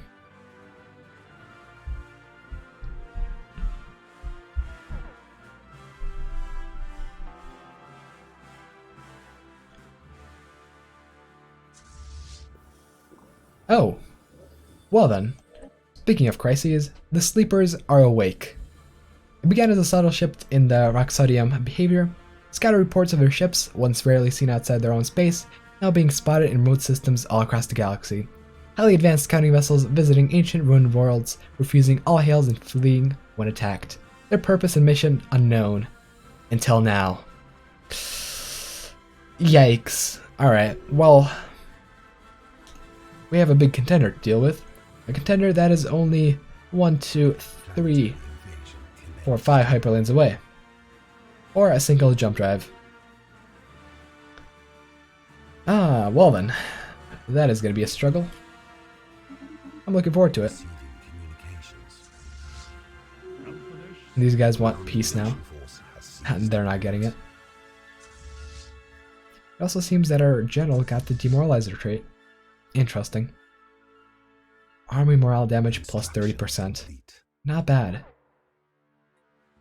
He's a robot that is specialized to demoralizing. Oh no. They baited our ships, didn't they? Fleet, no. No, they're killing our reinforcements. No. Construction complete.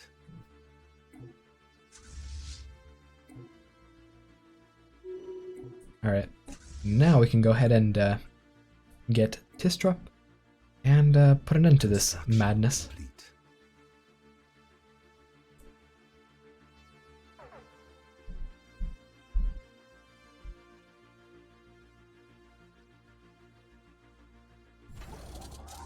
Alright.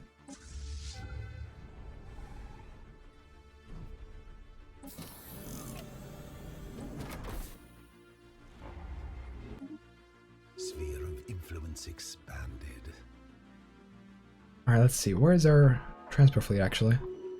Is it on a planet? Seems so.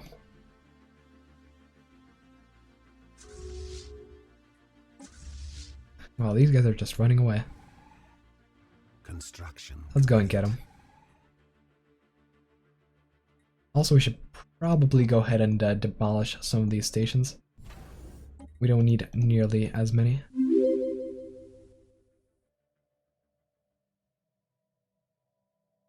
Runnerman is saying that he'll throw more if I delete my fleet. Runnerman, do you realize what this means?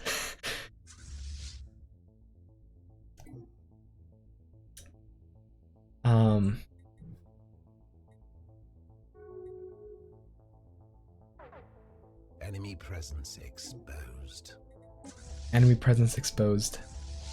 Alright, Runnerman, I wish I could take you up on the offer, but for now I cannot. I cannot delete this. Secured.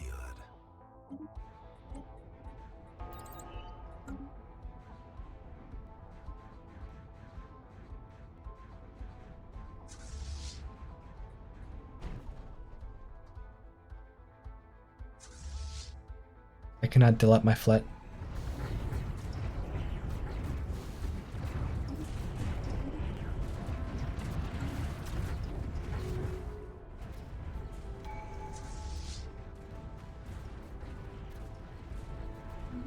Alright. I think we can... Alright. I think I built a megastructure somewhere. Or they say I'm building one. Alright. Technology secured. Okay, so we have just defeated their fleet over there. Let's build up an additional little fleet. Actually, we do have an additional little fleet. And let's go ahead and take over this thing over on the left side of the galaxy. Worries me a little bit. And actually this little thing on the right side of the galaxy also worries me quite a bit. There's a lot of red here, and this red does not like us. It's fine. We don't like them either. Technology secured.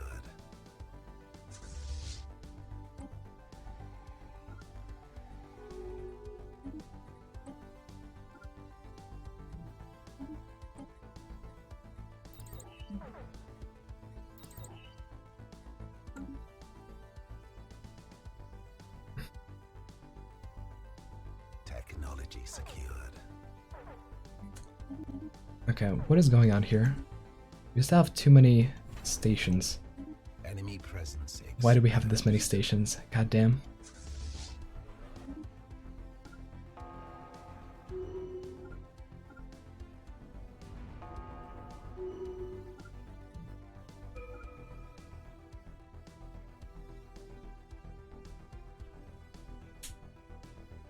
Alright.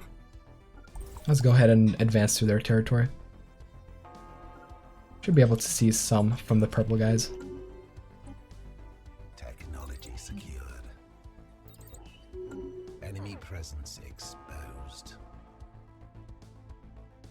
Alright, let's also go ahead and take over this planet. And I think we should be able to take up to Wua. Let's actually rush towards Wua. That way the purple guys don't get it. Technology secured. If we can take Wua, we're gonna get pretty damn thick.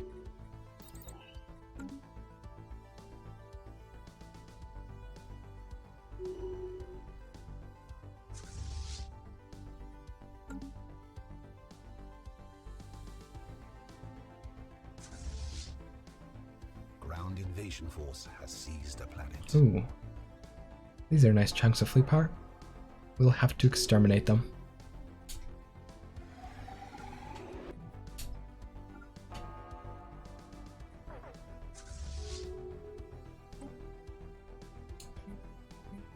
Yikes.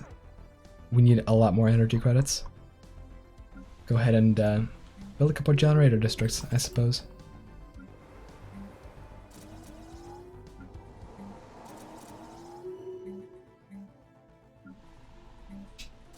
Generator districts and city districts.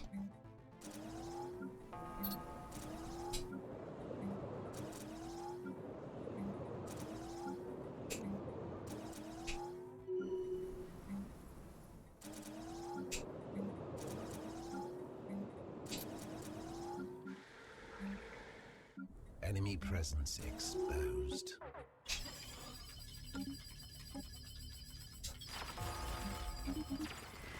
Oh, rogue drones. Interesting. I guess we've not managed our economy quite well. Let's implement some special tricks and get our stability up.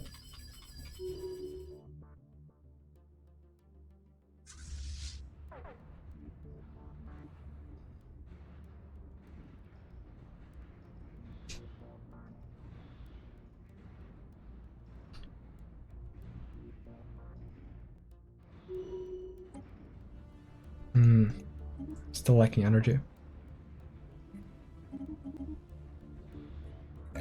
Somehow we're spending way too much. Ooh. Alright. We have a megastructure built, we have a communications, and we have another spaceport captured. So first thing we're going to do is order these guys over to Hesuk in order to eliminate the threat of the red guys once and for all. And then talk about this, the Oracle. Our engineers have restored the Oracle's Nexus to an operative state, but not without first destabilizing its defense system. Evidence suggests that it may have been responsible for not only keeping the station's inhabitants alive, but also for killing them. It ran complex computational models that forecast their lives with an estimated accuracy of 75%, correcting divergences as incapacitating future troublemakers before they can even disrupt their divine order, as indicated that it wishes to speak with us. Interesting. We can either disable it, or actually talk to it. We would benefit a lot from disabling it, but I'm curious. Let's talk to it. Alright, let's get some more information here. The Oracle manifests as an elaborate 3D hologram of a tall arthropoid female clad in long, flowing robes. She bows her head in greeting, then stares emptily ahead with hundreds of huge, orbed, unseeing eyes. They glow dimly in the gloom as she speaks. Welcome to Divinity Station, friends. I cannot help but notice that you have disabled my security system. May I implore you to restore it immediately? I can assure you that it is only for your protection. Oh, what happened? Oh. Well, apparently, that habitat was a threat to the Republic. How awful.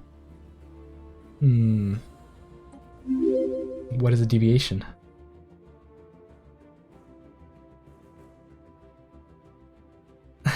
Runnerman is offering me $5 to delete my fleet and repent against my past sins, start new, and become a peaceful empire spreading love and peace. I'm almost convinced. I could delete the fleet, but the war and peace is going to take a lot more. I am not a pacifist. In fact, pacifism is my greatest enemy. Alright. To embrace pacifism is going to take a lot more. Delete this. Alright, let's continue on here. Oh, apparently the test subjects developed free will, but free will can only be abolished with nerve gas. I like the sound of that. I really do. Alright, what happened? There was a trial that wanted to maintain a society free of crime and suffering. A utopia in which every citizen was instilled with divine purpose and lived up to their full potential, fettered by decision and desire. Wow, that sounds wonderful. And the Republic is no more, apparently. Well then. Let's see. So this is the Oracle with a divine accuracy of 74%, blah blah blah. Let's see what we can get. So we can either get a decent chunk of influence, alloys, and research, a good amount of stability on one of our planets, or extra administrative cap. Well, thing is, if this was earlier on, admin cap will be pretty good, but at this point we can get that through repeatables, and so it's not that significant. So I think I'm just going to go for an extra edict on one of our planets and establish it on our capital. I think we can manage to get a capital on a ring world within the next couple hours, and so we can go ahead and do that. Activate Oracle Nexus. It's pretty interesting. Also, we have no fleet. How to deal?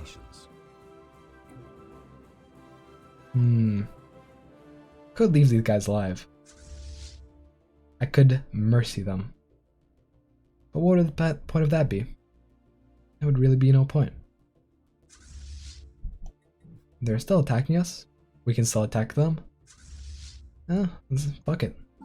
Let's continue on. The fact that we don't have a fleet does mean that we're going to have to spam corvettes, and that is a little unfortunate. But we can also go ahead and pacify the Hinaki matriarch afterwards. That's worth it.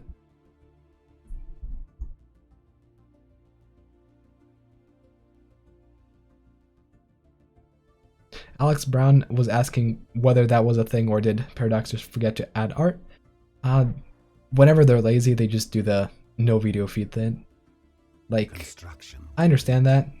Adding different artwork for every single thing would be a little irritating, but yeah, it's just a sign of laziness. We also need plenty of food production because all these new pops are taking up a lot of food. They're also giving us a lot of unity because assimilating pops actually produces a decent chunk of unity, and that's exactly where we're getting all of this from.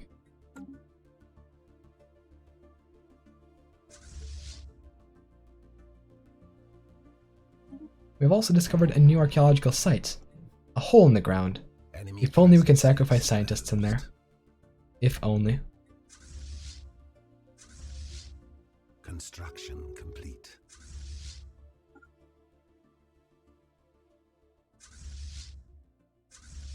Enemy presence exposed. Construction complete. Receiving communications. These guys keep demanding peace. No. No peace for you. You've been a bad little empire. You tried attacking me. That's not gonna be worth it. This peace is not gonna be worth it for me. Maybe worth it for you, but Vessels destroyed. you know, you're going down soon.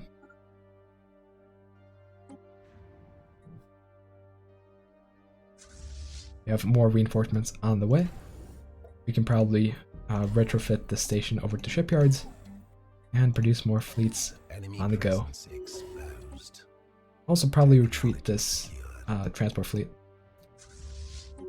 so that it doesn't get destroyed by some terrorist over here. Enemy presence exposed.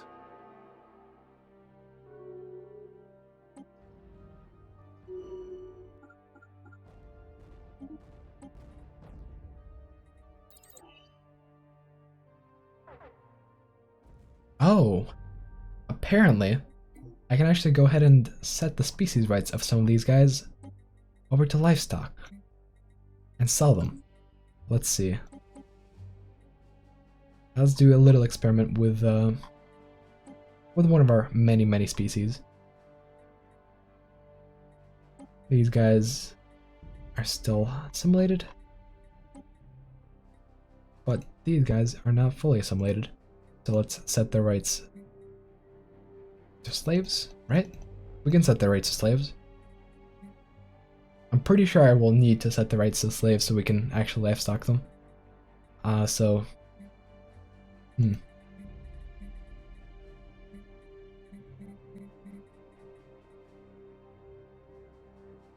not sure if I can do that. Can I do that with default rights? No, I cannot. Alex, please elaborate on how you do that because I'm very interested in selling all these pops.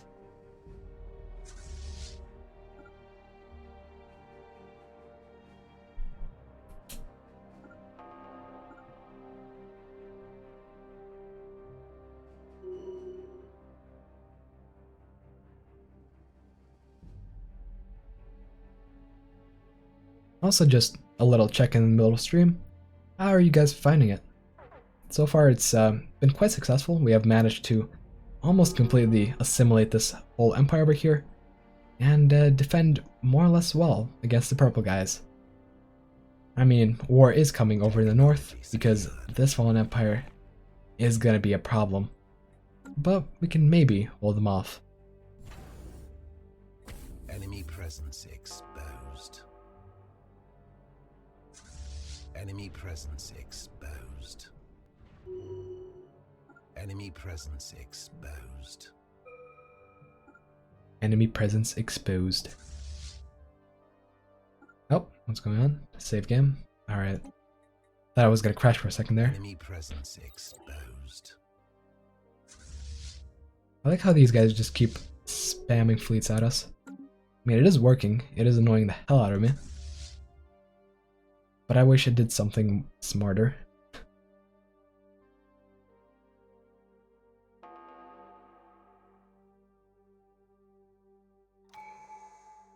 Construction complete. Enemy presence exposed. Alright, so Enemy presence exposed. I don't think I can do the little trick Enemy with selling these guys exposed. because these guys cannot be slaves. Ripperoni. Oh, what's going on here? Looks like we're getting swarmed. Oh geez, 32 corvettes in this little thing. And most of them are point defense. We really stand no chance. Let's quickly retreat before we lose any more. Actually, we can probably come in with more fleets. These guys may be outspamming us. Impressive.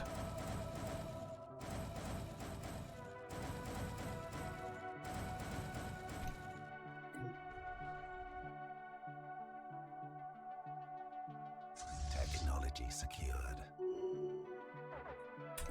Well then, my leader died. Rip. Or actually, he probably insta-retreated. Rip. Yes, these guys are pretty tough. Enemy presence exposed.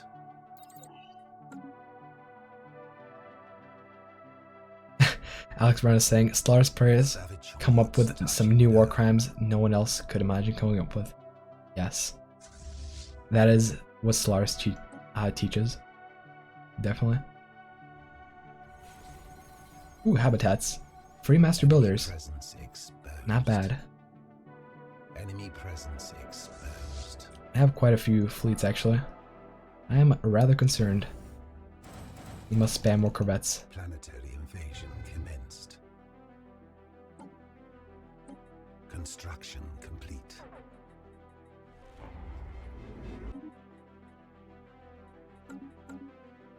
We also must build up this mega structure, but that can wait, I guess. Runner man, please no. Ground invasion force has seized a planet. My entire fleet again?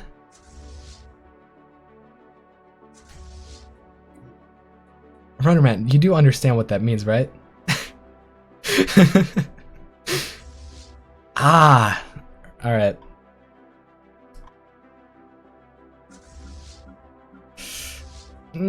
I'll do it. Fuck it. Might as well.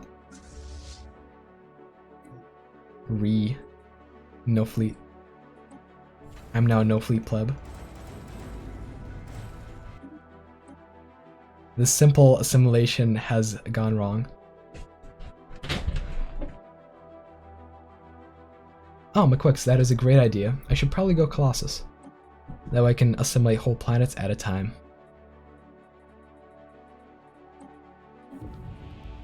Let's start researching that shit. Enemy presence exposed. We could also probably start, Secured.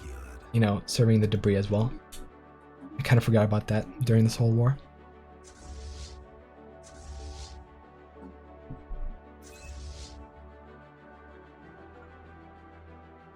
Also, Runner Man, before you make me delete my fleet again, $5 isn't gonna cut it. Touching down. Not this time.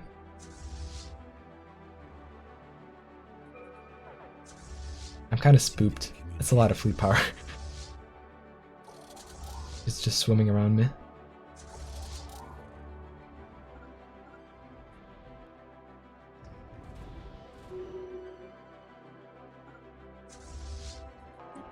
Seems that these guys actually adapted and are now using flag cannons. Should probably use something other than pure Corvette spam. Enemy Although it presence does seem to be working. exposed.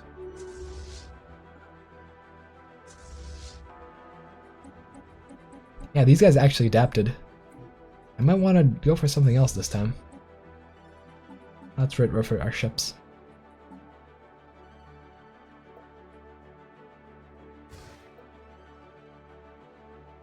Pure autocannons. Let's go.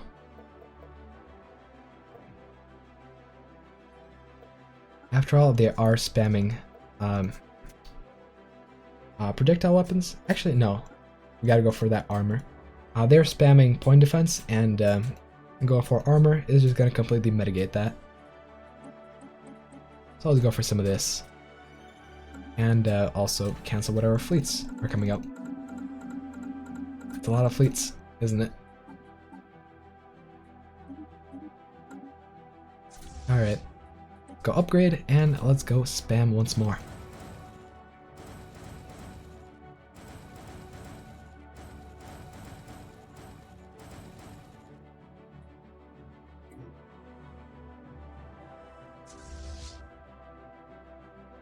McQuicks? Yes, they are.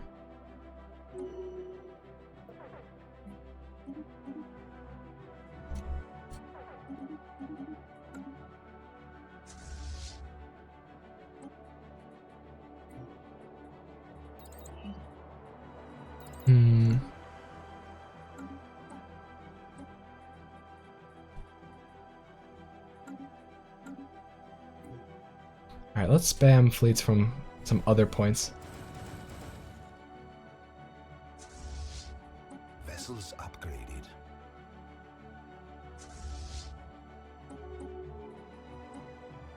Let's upgrade these fleets, and we should be alright. Should be able to just wipe out all these Corvette stacks. We are losing some territory, but we can easily recapture it. We're doing very good on war exhaustion, and so this is not going to be a problem whatsoever. Enemy presence exposed.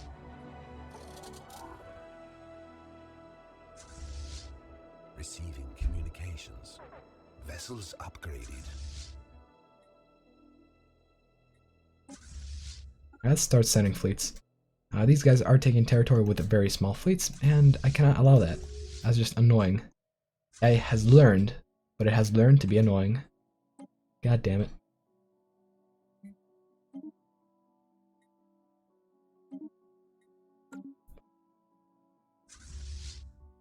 That is the one thing you don't want to teach your AI.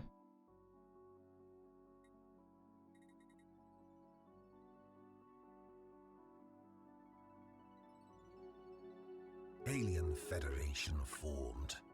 Alright, fuck it. Let's go. Start taking out some fleets.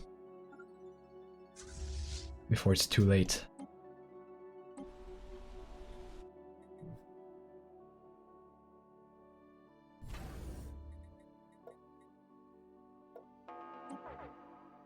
Alright, let's also spam armies over here. Hunter killer armies. Nanobot diffuser, let's go. Apparently I'm out of gas. Am I? No, I'm fine of gas. Enemy presence exposed. Technology secured. Alright, it seems that we are being rather effective in countering all these corvettes. Construction complete. Yeah, they're just melting. Full autocannons are doing their job. Enemy presence exposed. Enemy presence exposed. Oh, that is a big boy fleet. I don't like that. We should be able to take it on. Mostly they have corvettes, and we have the perfect counter for corvettes. We just need to not run out of something during the battle.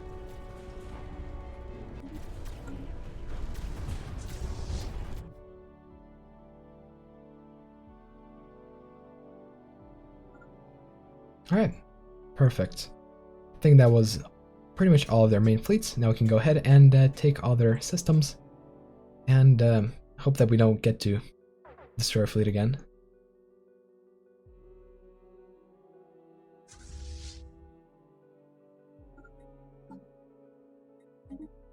Let's get a brand new genius commander and continue on the Ravage.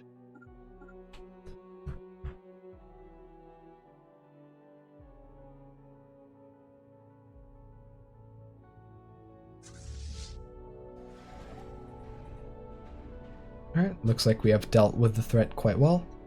And now we can just go ahead and exterminate all these armies on these ships. Enemy presence exposed. No, I'm swarm. I'm fine. Seems that these guys are staying out of range most of the time for no reason whatsoever. Go heal up. Now let's go attack.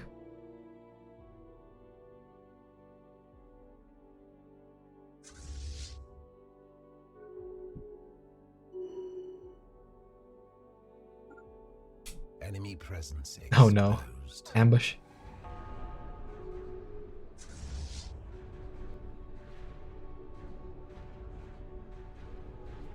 Oh, this is a pretty effective ambush, actually. We're gonna have to retreat from this. Alien Retreat and regroup.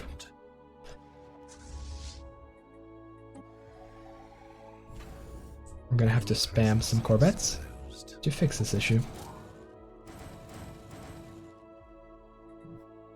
After I'm done having fun with corvettes, I'm gonna just go ahead and spam battleships instead.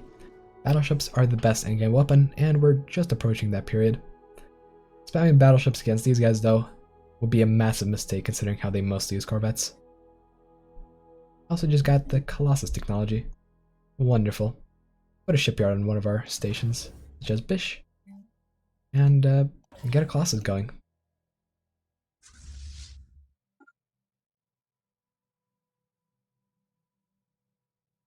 That way we can just overpower absolutely anything.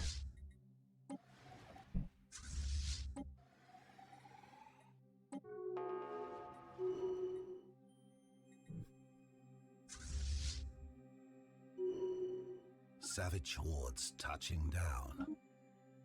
Oh, what's going on over there? Oh. Well, that's rather unexpected. Where did they come from? Might want to eliminate them right there. I don't know where these guys came from. Guess they went all the way around. Jeez. Unless they try to sneak through. which case, impressive. Very impressive.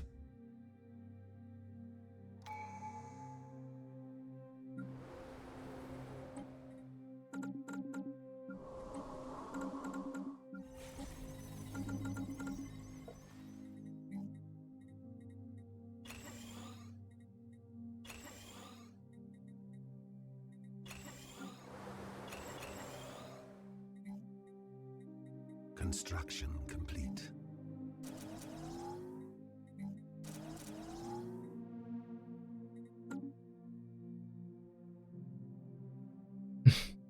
Teleports behind you, takes planet.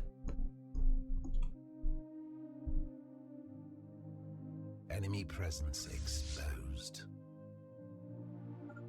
Alright, let's counter this a little stack. And let's start retaking territory. We gotta take out these 2 stations. When we do, these guys are not gonna have anything to build ships with. They won't be able to spam us with annoying ships like this.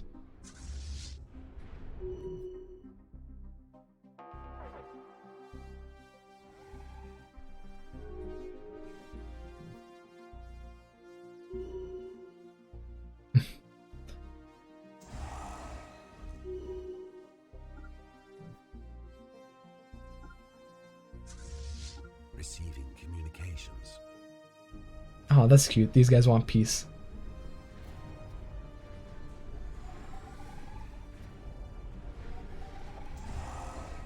Enemy presence exposed.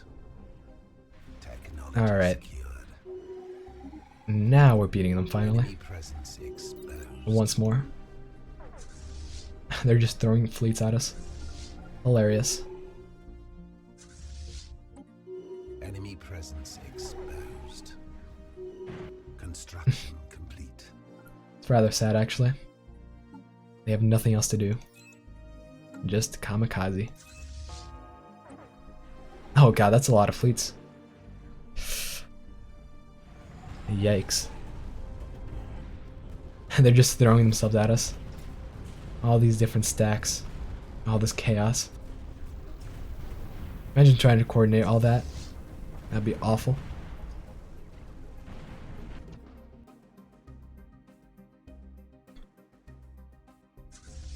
Oh wait, didn't we just send a fleet over there?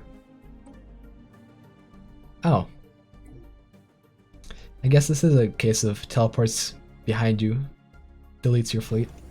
God damn, these guys are tough.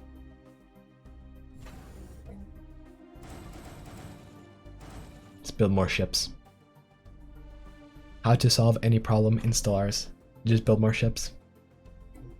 Easy.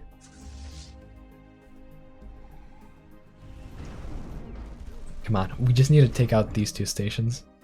Oh, these guys actually were very kind and took out the station for us. Thank you so much. Technology secured. And the problem is, the armies on this planet are quite impressive.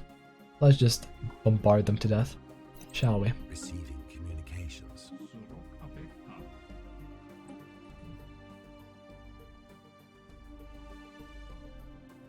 Construction complete. Why do they just have random corvettes? Oh god, that's kind of annoying. These guys are being true guerrilla warriors. They're reinforcing behind us, they're doing whatever they can to survive. I can respect that. I can also easily counter that with ships.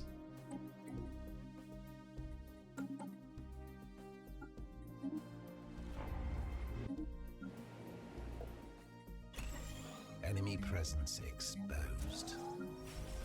I can also counter that with more resources. And I can also have more alloys. I have plenty of mineral production. And let's not make it all go to waste. Tactical retreat.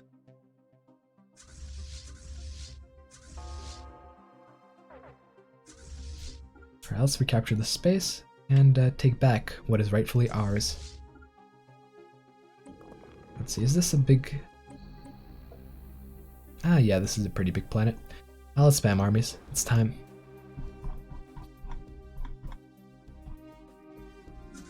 Oh, we actually have armies prepared. Perfect. Let's first send the armies up north. That way we can go ahead and capture this little planet. And afterwards we can send them down south. We have plenty of war exhaustion to spare. And time is not really a limit. We can just go ahead and take them out.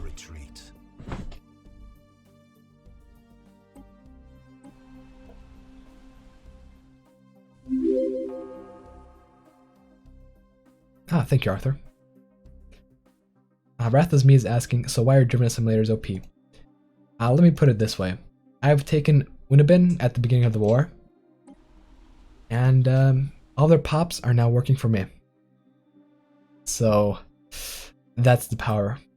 You can just simply overtake other empires, and their pops will be completely yours.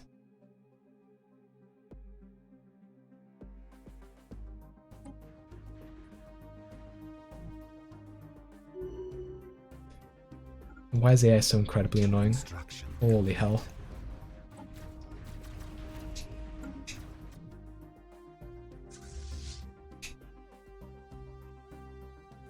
Technology secured. Alright. Let's take out the station once and for all. These guys are being really annoying. AI is doing exactly what I would do in that situation.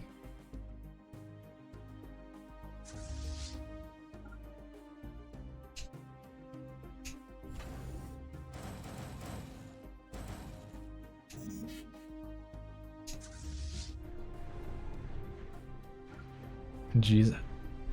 So many Corvettes. So many Corvettes.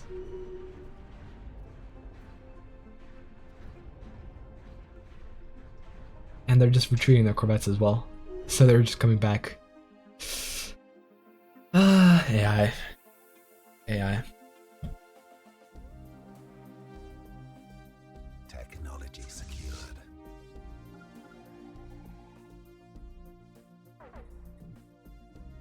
Construction complete.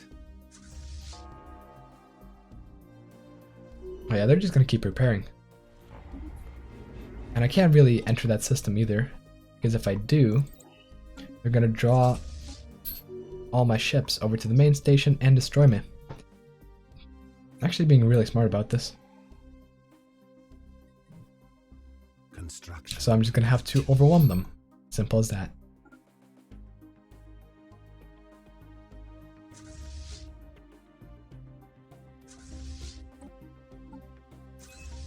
Let's also start taking some of the armies down south, I suppose.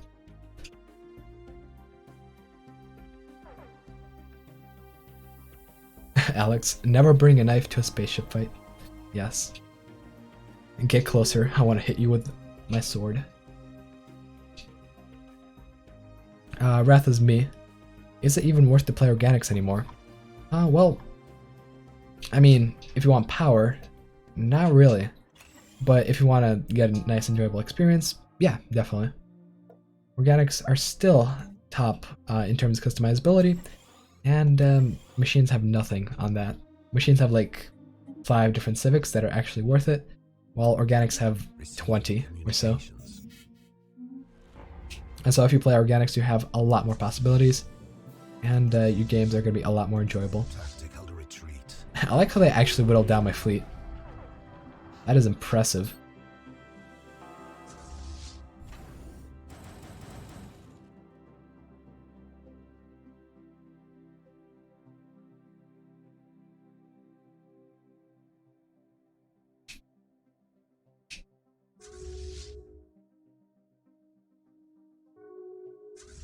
Alright, let's just put an end to this.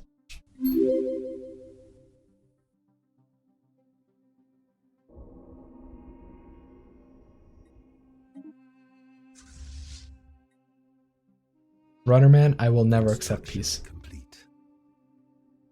Oh. Are you that kid?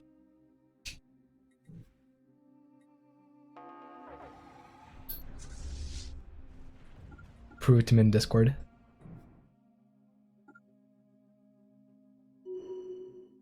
Alright. I imagine the enemy commander going, "What's that sound? Tactical Sir, retreat. what sound? That banging sound outside. Oh, that's some guy hitting our ship with a sword."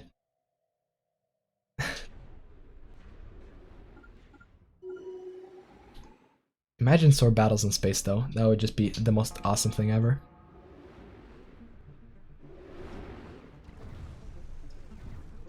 McQuicks, how come sacrifices to Burrow stays at $5? Well, I have not yet figured out a way to actually get all donations to contribute to that. Super chats don't actually contribute to the sacrifices. It's only through the link in the description. Construction complete.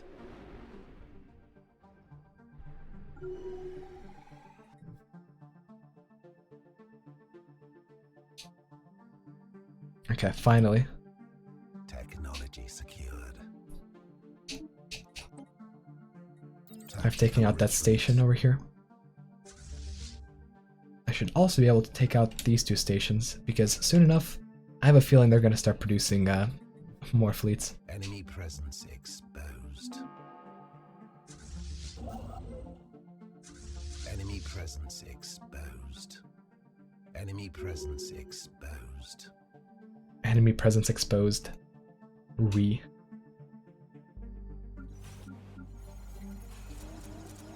Also just pardon my incredible mismanagement of planets. Kind of busy right now. We have way too many planets. I should have probably went tall instead of wide. Especially considering the pace of the stream. Enemy presence exposed.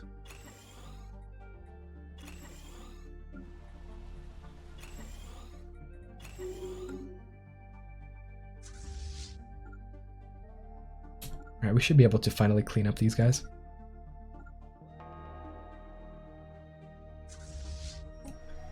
We're definitely cleaning up the stations down in the south. And should be good for now. Where did they get this fleet from? Come on. What is going on here? Receiving communications. This is pretty hardcore guerrilla warfare right here.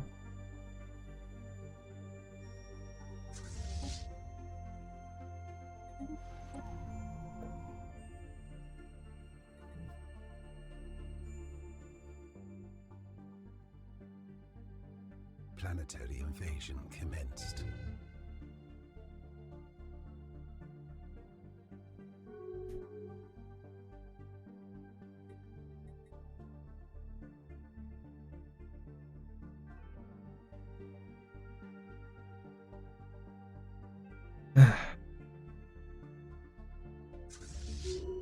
Oh wow, this AI is actually relatively smart. They managed to Invasion force has seized a planet. get us to war exhaustion, and soon enough, the war would be over. That is pretty impressive for an AI. Granted, having fleets deleted midway was a bit of a problem.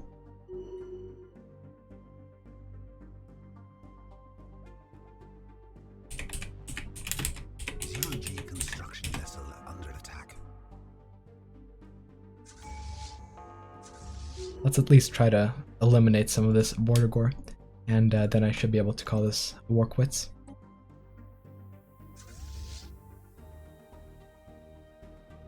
Although, at this point we have already achieved all the most important objectives. We have managed to secure all the planets with all the pops, so the rest of the territory doesn't really matter. We got some pops out of this, and we can surrender, I suppose, or settle status quo. I would not want to surrender in a total war because that might just screw us over completely and utterly.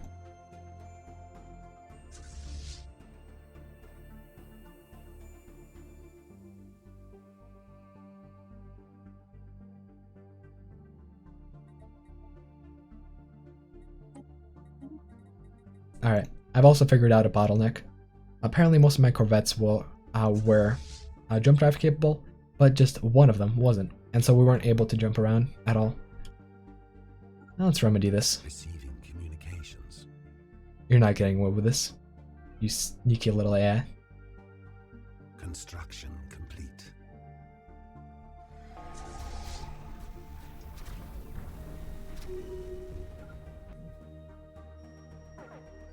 Alright, let's recapture some of these systems. I mean, these guys are also going to recapture systems. God damn, these guys are good at guerrilla warfare. These guys are really good. I have to give them credit for that. Granted, high difficulty does help out with that a little bit, but I respect these guys' AI. And now we shall settle a status quo. Perfect. Construction complete. The only thing is we don't actually have the L-gate at this point. That's fine, we can get it elsewhere, right? There's an L-gate over here. So if I just go through 1, 2, 3 empires, it's gonna be alright. Let's go ahead and do so. Oh, these guys are actually in Federation. And that is rather unfortunate. That might cause some problems. Some pretty severe problems. I feel like border security is going to be priority. But for now, I think we've had enough. War has been exhausting on our economy. We have plenty of planets that are horribly, horribly managed. For the next stream, I will repair some of these planets, and I shall cover habitats more in depth. We should be able to secure a period of peace, but for now, peace is not acceptable. For now, all I want is war, and seeing that that is what I want, I cannot simply go along with peace. Peace will be for the next stream, and hopefully, I'll see some of you guys there. But anyways, thank you everyone for watching, and I'll see you guys in the next one. Bye-bye.